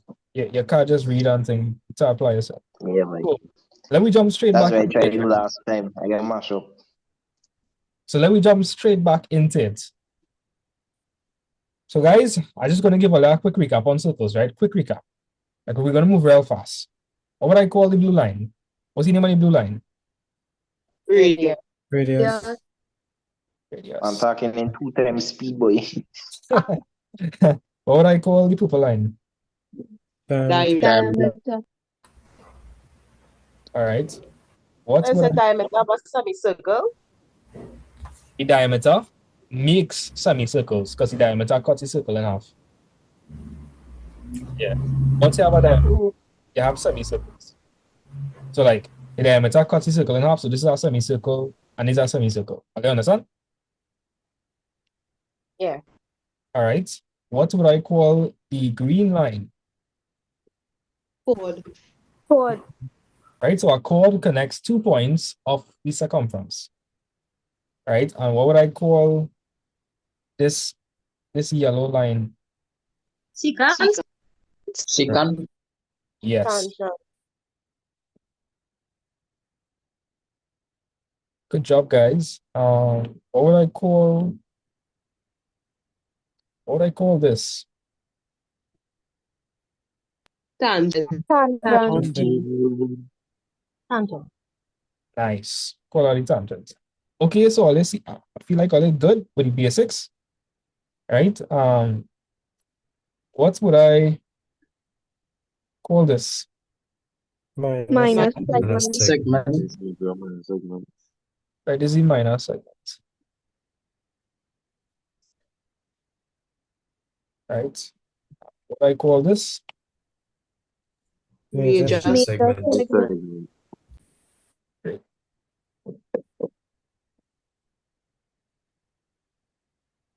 Yeah. So like this is like the basics for circles.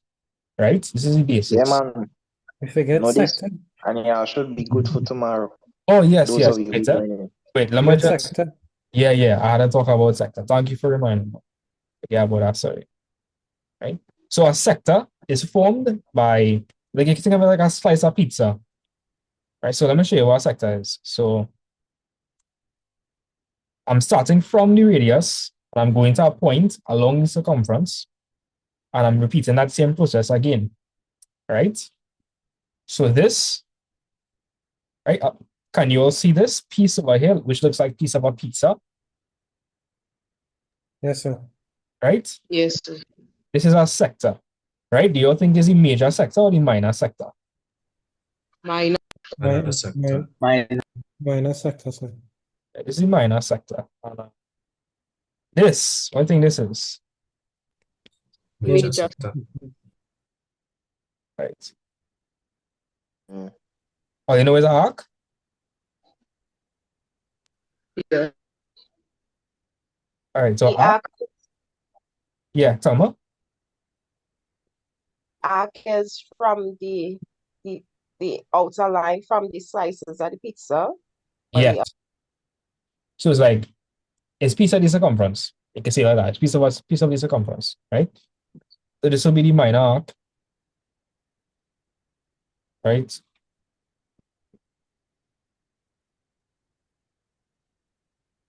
And this red line will be the what? Major arc. The major arc. Right. That's it. That's the basics for circles, right? Unless a lot of energy. I see like the Ain't numbers no way, dropping. boy. Yes, Ain't no sir. way. I see Ain't like no way. I see the numbers dropping like flies. So like it's 23 now, right? Unless a lot of energy. Because I have Drop energy, the you know. Roblox after. Yes. This man Drop the Roblox might go. Drop the after. This Roblox. man might go till 11 o'clock. Boy, at 12. I tell you Y'all now, like careful enough. I could teach maths. Careful. I could teach maths indefinitely. You know. I tell you now, like it all stop. Careful how y'all answer this question. Y'all might not be able to sleep tonight. Teach you Because numbers. my brother put me on to you. You have to thank your brother. Who's your brother by chance? Mandela, he used to watch you on TikTok and he was like, check out this man. I don't know who that is, but big up your brother. Tell him I asked him, right? I'm gonna like give him a auto what's he looking for? A virtual Autograph. signature, a virtual autograph. Get it? Yeah, get to get some. Yeah, boy. So we get rituals coffee with our signature. For a second, I could have swear I was going to wear up times.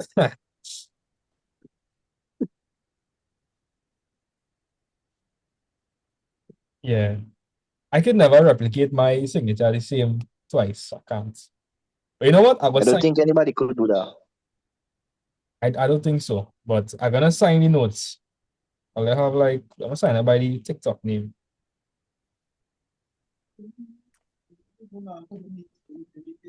Yeah, yeah. I'm gonna frame this up, right? I'm gonna frame now. I'll make it big one day.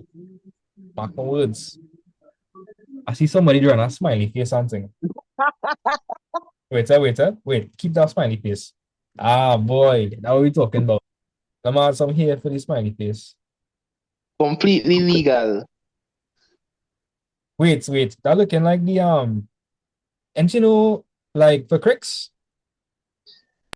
Bermuda. Yes. That way it looking like. Nah, real.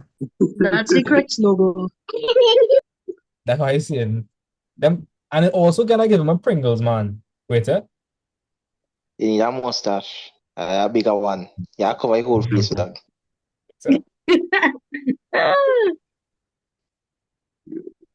Nice. You look like a chef. Yeah. Look like a Chinese. That's a Chinese. Come on, from a Chinese restaurant. Call this man Ling Ling. No, it's a girl name. Call him something Wong. Something Wong. This is something Wong. Ever since I started teaching maths, I don't know why people are just I don't know like eventually it's into art class. I don't know how. Like That's the subject area you just dive into. apparently all you know let's draw, right? Let's draw on thing. Let's draw too. Yeah. This person I didn't go to and think, oh wait. I'm gonna take a picture of this. Yeah, his chin hairs. Drop a whole bean now. First time coming here, I see that. All right, guys. Let me jump back in. It's normal. Let me jump back in. I tell you, it's vibes here, it's real vibes, level vibes. But let me get back. Want barbecue? I want barbecue. You mean I want barbecue? Right. So I feel like I could show you some of the basic circle theorems that you can't miss. So like, let me go. I'll show you some really easy ones. Okay, if you have a semicircle, then the angle at the circumference is going to be 90. I'm sure you know about this one. The angle at the, okay, the angle in a the angle formed in a semicircle is 90 degrees. Have you all ever heard about this one? Right? The angle formed in a semicircle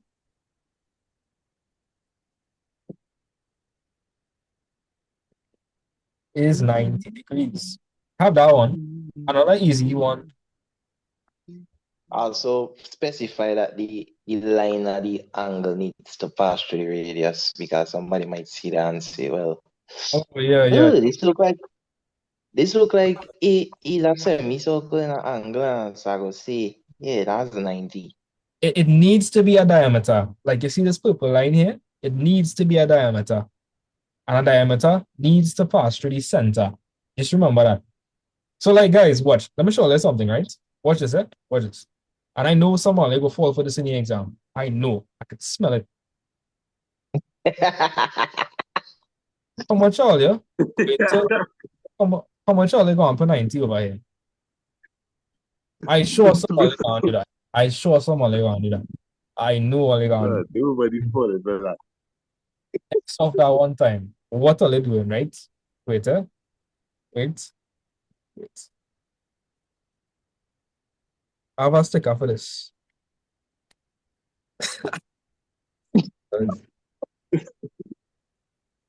So that would be like alternate segment theorem. Yes, yes. So like, let me show you what would be correct. So you see this thing here? Watch this, right?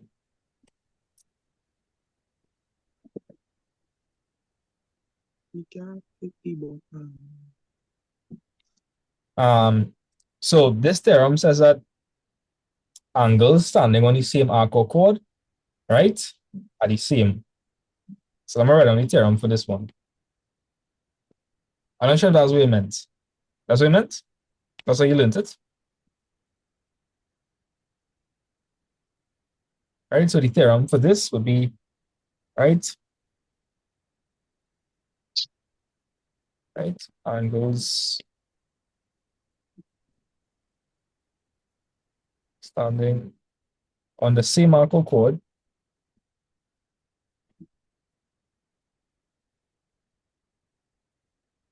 at the circumference are equal. Another one is So what about the bunny is? The bunny is a bit confusing. but this one is confused you. Bunny is. Funny is, you gotta be more mathematical with that description. It's more like the Z, the Z angle. I think you're talking about this. That's what I'm doing here. Wait, yeah. So like, if you have this angle in purple here, it would be equal to this angle. So you're talking about? So the angle between the tangent and the triangle is equal to the interior opposite angle. That's what you're talking about? This? Yeah. But, I think right? The angle between the tangents and the triangle is equal to the interior opposite angle. Another easy one. Well, here what I would say all these circle theorems easy. Is just when you see it in a question, it'd be crazy. That's what I would say. When you see it in questions, things go kind of crazy. Now, but this one genuinely really easy. So this one says that the angle between the tangent and radius, right, is 90. All you know about this one? Do you all know about this one? As the radius and as the tangent. Yeah. All right. Angle between tangent and radius is 90 degrees. Right, so let me look at a past paper question. And then tomorrow we're gonna look at it in more detail when we have more energy. So somebody give me a year. Give me a year. 2016. 2016. Well, May or June? What's it May or January? May or January? January. There you are, Jan. Jan, right. You do a bottle flip one time. You know bottle flip, but good luck. Okay, you can do a bottle flip.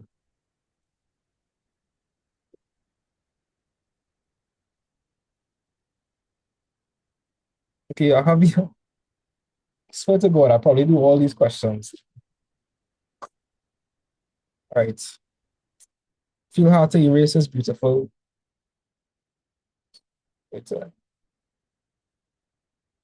yeah, because like look how watch this, right? When I did this in my previous class, watch. This was bubbles, this was buttercup, and this was blossom. I don't want to erase that. This is core memories. Yeah. And this is the purple one. Instead of like a purple Powerpuff Girl, like the big one. You know what I'm talking about? Yeah, but that is in the new version. It's not really relevant. Yeah, Have a purple Powerpuff. Yeah, boy. Like Yeah, they're trying that thing. let me show you what let me show you that. Purple Powerpuff. You talking about that big funny one? Yes, the ugly one. Let me Yeah, not boy. let me not say ugly. Everybody beautiful in their own way, I suppose. What? That's what you're talking about? No, it have a cute one. The purple one cute too. Jesus, Huh? brother. Wait, hold on. That real? That's Yeah. actually a part of the Yeah, film? yeah, Where you pull a picture there from, boy? No. Okay. yeah. Right. I guess it's a little more than maths here. Yeah. So That's like a diabolical picture. so like when I see the question, this is gonna be a little it's gonna be a little.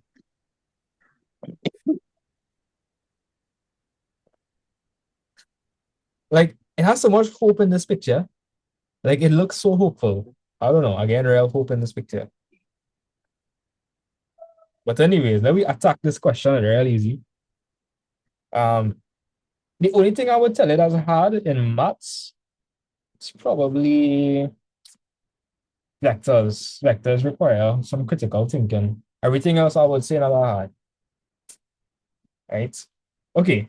So let me answer this question. They already gave us the information. Cool. They want me to find ADC. Guys, people are still in the live, right? Until you understand that this is not less than, right? When you see this, that does not mean less than. Yes, sir. Okay. It means angle. So angle ADC, they're actually talking about the angle in the middle. Angle D. So they're talking about. Angle D. And if you're not seeing it, watch this. So I'm gonna start off from A, I'm gonna go to D, and then I'm going to go to C. So the angle in the middle is D, right? This one's so easy, guys. Where's the angle D? Where's angle D? I think everybody could see it. Where's angle D? What's angle D, guys? 72 degrees. Whoa. Is it 90? 90 is 90. It's 90, right? Let me show you. The person that said 72. Let me show you this thing one more time, right? So they want us to figure out angle ADC, right? ADC, watch. So Oh, you told us the what did you say earlier? The angle of something in a triangle is always 90 degrees. yes, that's a theorem. This is a theorem. Right? So you see how the triangle is formed in a semicircle, right? Notice that CA passes through the center, so it's a diameter. You see that?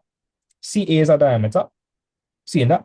I mean, if you're seeing that, CA is a diameter. Mm-hmm. If you have a diameter, the diameter cuts the circle in what?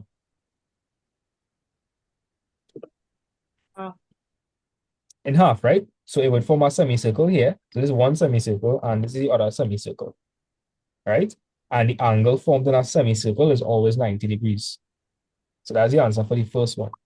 So 90 degrees, angle formed in semicircle is 90 degrees. All right, ACD now. Guys, if you see this, what angle are they talking about? Angle Angle C. Angle C, right? Angle C. Angle C. So watch, and if you're having a hard time seeing it, this is what I would advise you to do. Start off from A, then go to C, then go to D, and you will see where the angle is. So watch, A, C, D. Can you all see where the angle is?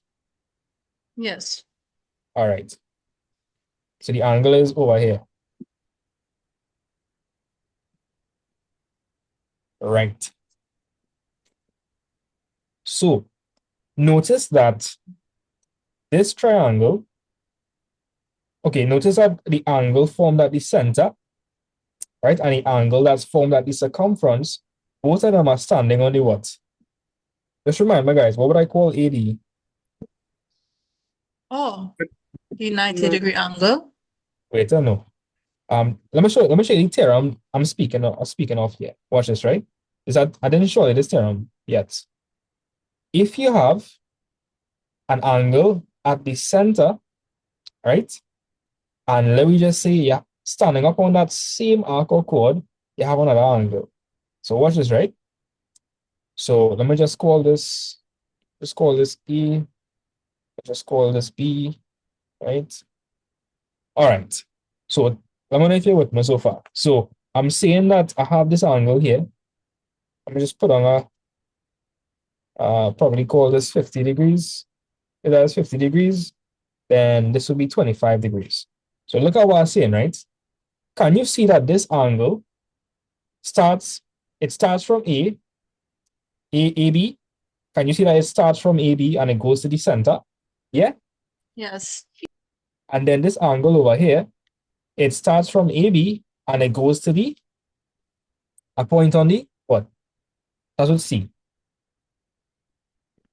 circumference. Right. So guys, anytime you have this situation, the angle at the circumference is going to be a half the angle at the center. Right? Now for this theorem to work, both of the angles need to stand on the same arc or chord. Right? So you have arc AB or you have chord AB. So look at the question here, guys. Look at the question. Can we see that the 72 degrees stands on AD? Imagine this is legs, right? Imagine this is legs. What is it standing on? Somebody tell me, what is it standing on? A and D. Right? And that is going to the center, right? And then we have angle C. Is angle C standing on the same chord? Yes. Okay, so one of them goes to the center and one of them goes to the circumference. So if that is the case, let's figure it out. If this is 50 and it's 25, So it could be twice the angle. 36 degrees. it'll be 36. 36. And let me show you a practical reason, right? Imagine you have a rubber band, right? I don't have a rubber band with me. Oh, I have something close enough.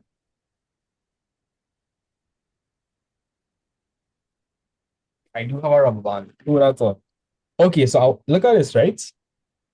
Look at this. What is the angle right now at your rubber band? What's the angle? 180. 180. Right. 180. The more I stretch it, what happens to the angle in the middle? It increases. It decreases. It decreases. Watch. What we start off with 180, right? We start off with 180. And the more I stretch it, The more the angle increases. that angle getting smaller and smaller and smaller. You see that? Yes, sir. So like, let me show you a way to think about it, right? Imagine I stretch your rubber band to this point. If I stretch your rubber band 2 times the distance, wouldn't the angle decrease by half? Doesn't that make sense? Yes, sir. because a stretch, like imagine a rubber band here. So like imagine this is the center, and then this is the circumference. The more you stretch the rubber band, the smaller the angle gets. So that's like a practical way to think about it. Right? Because guys, and so you can see for yourself that this angle looking smaller than that angle. Or you can see that. Yes, sir. Yeah, Yes, sir. you can see that. Right? So for angle C, that's gonna be 36 degrees. And it would say angle at the center is 2 times the angle at the circumference standing on the same arc or chord.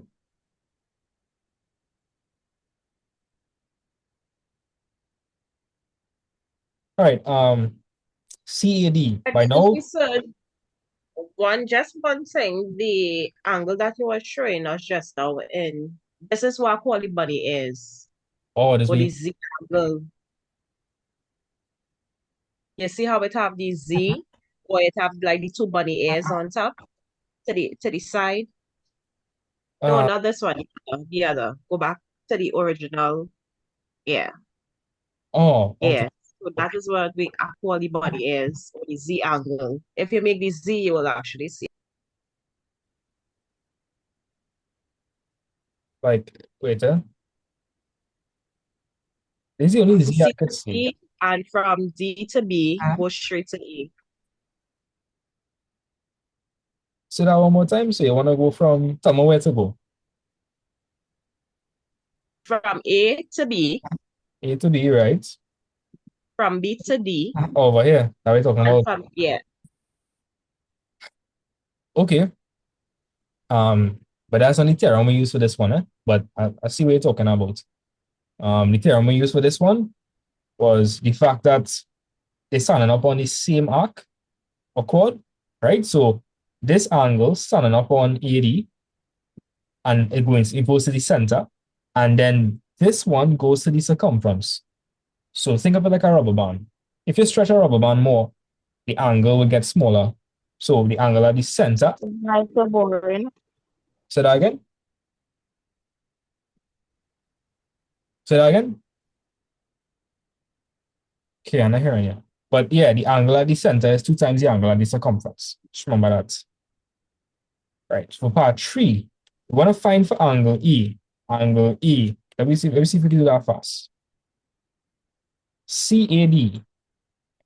CAD. Darius, you think you can figure out this angle? CAD? So you could ask somebody else. I want to tell you. I want to explain something else that I think I figured out while we was doing it. I want to like tell you after. All right, no problem. Guys, if I want to find for CAD, what would I do? My hint is a triangle. That's my hint. Yeah, minus 180 from the 36 plus 90. Yes. So 180 minus 36 plus 90.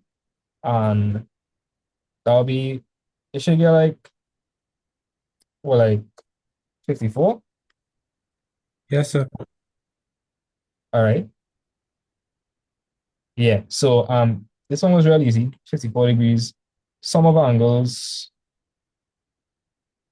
in a triangle is 180 degrees. Part 4, they want me to find for angle E.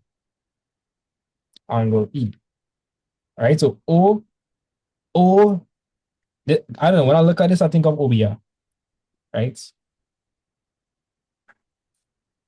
Yeah. All right. All right. Yeah. So OEA. OEA. OEE.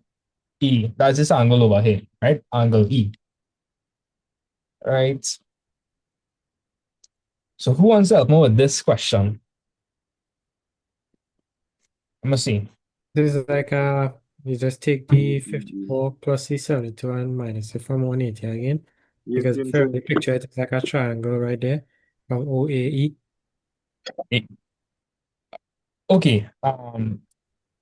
So that But it's from O to A, it have a right angle. right. and you're minusing the 90 from Nah. the 90. Yeah, what's that?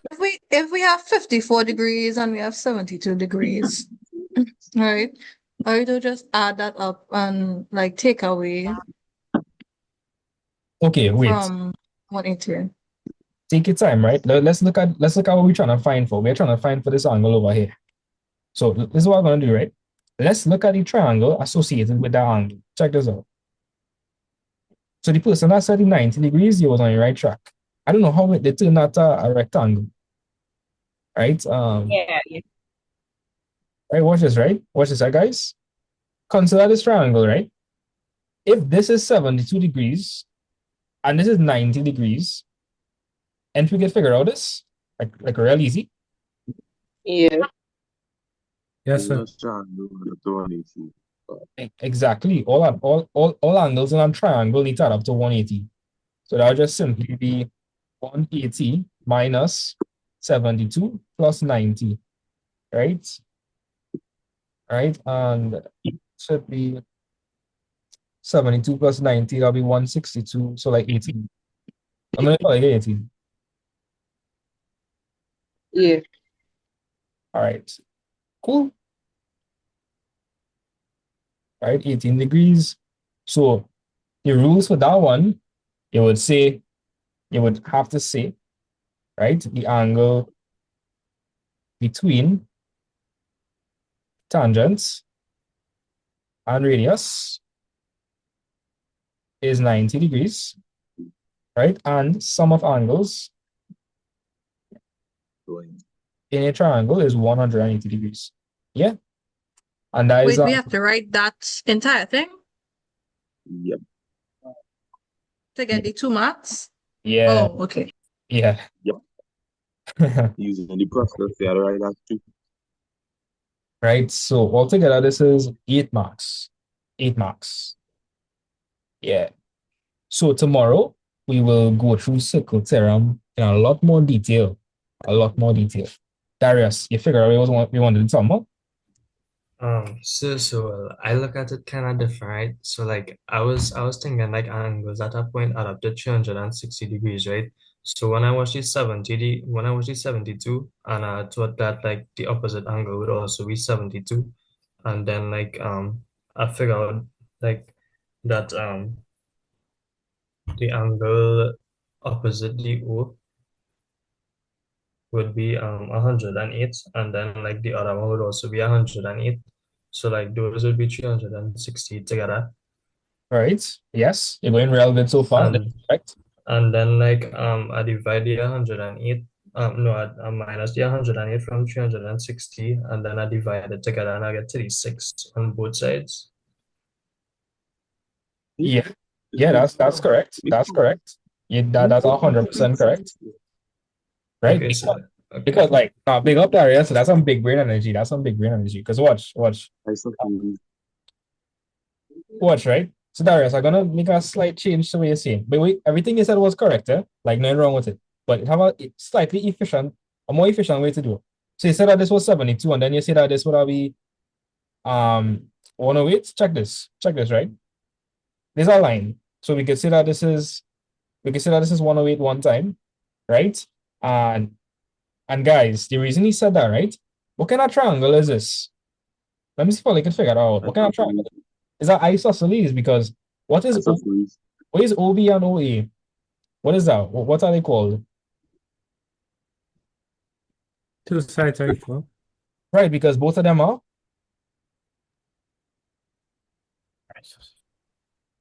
isosceles. Or what do you call the length that goes from the center to a point on the circumference? Radius. Right. Radius. So both of them are radii. And in a circle, the radius is the same everywhere. So he figured out that this was 108. And if there's 108, you would take that away from 180 and then divide that by 2, and that would give you the angles here and here. Yep, that's correct. Great job. And you would get the answer. Nice, man. So yeah, guys. If all you want me to add you guys in the group chat. Just send me a message on WhatsApp, right? And I'll add you all to the group chat. Excuse sir, somebody asked how they're getting the recordings. On YouTube. Subscribe to my YouTube channel first though. Should probably do that. But the recordings on my YouTube channel. Yeah. Yeah. Should probably subscribe first, you know? I wanna reach 1K soon. Yeah. Right. So yeah, let me just send back my number in the chat in case they want to save my number and be added to the group chat. Do you have any questions before we go? No. No? All right. You understood everything today? Yes, sir. Yes. All right. Yes. Well, let's show you questions. Feel like I want to go and sleep. There you So, go. but this Yes. is this on WhatsApp or you'll add us to the group chat already? You send me a message on WhatsApp because someone I don't have their number. So if you do have my number already, just send me a message. Say that you want to be in the group chat, in the live group chat, and I'll add you. Right? But if any of you guys interested in the Form 5 class or the crash course, I'll let me know as well. Right? I do like my classes to be extremely big. So like I'll let me know from now. Right? Also, like you see, I'll take my time, like as real go through everything. So if it's real people, it take real long to move forward. All right. How much in class already, sir? In which class? The Form 5? Yes, sir. Let me check. Okay, 15 people. Oh, okay. Yeah, actually, Just sent you a message. wait, sir. Just check something. 1, 2, 3, 4. 1, 2, 3, 6, 7, 9, 10. No, 12. 12. 12. Some of them are parents. So 12. Yeah. Send that message already so you'll see. Okay, great.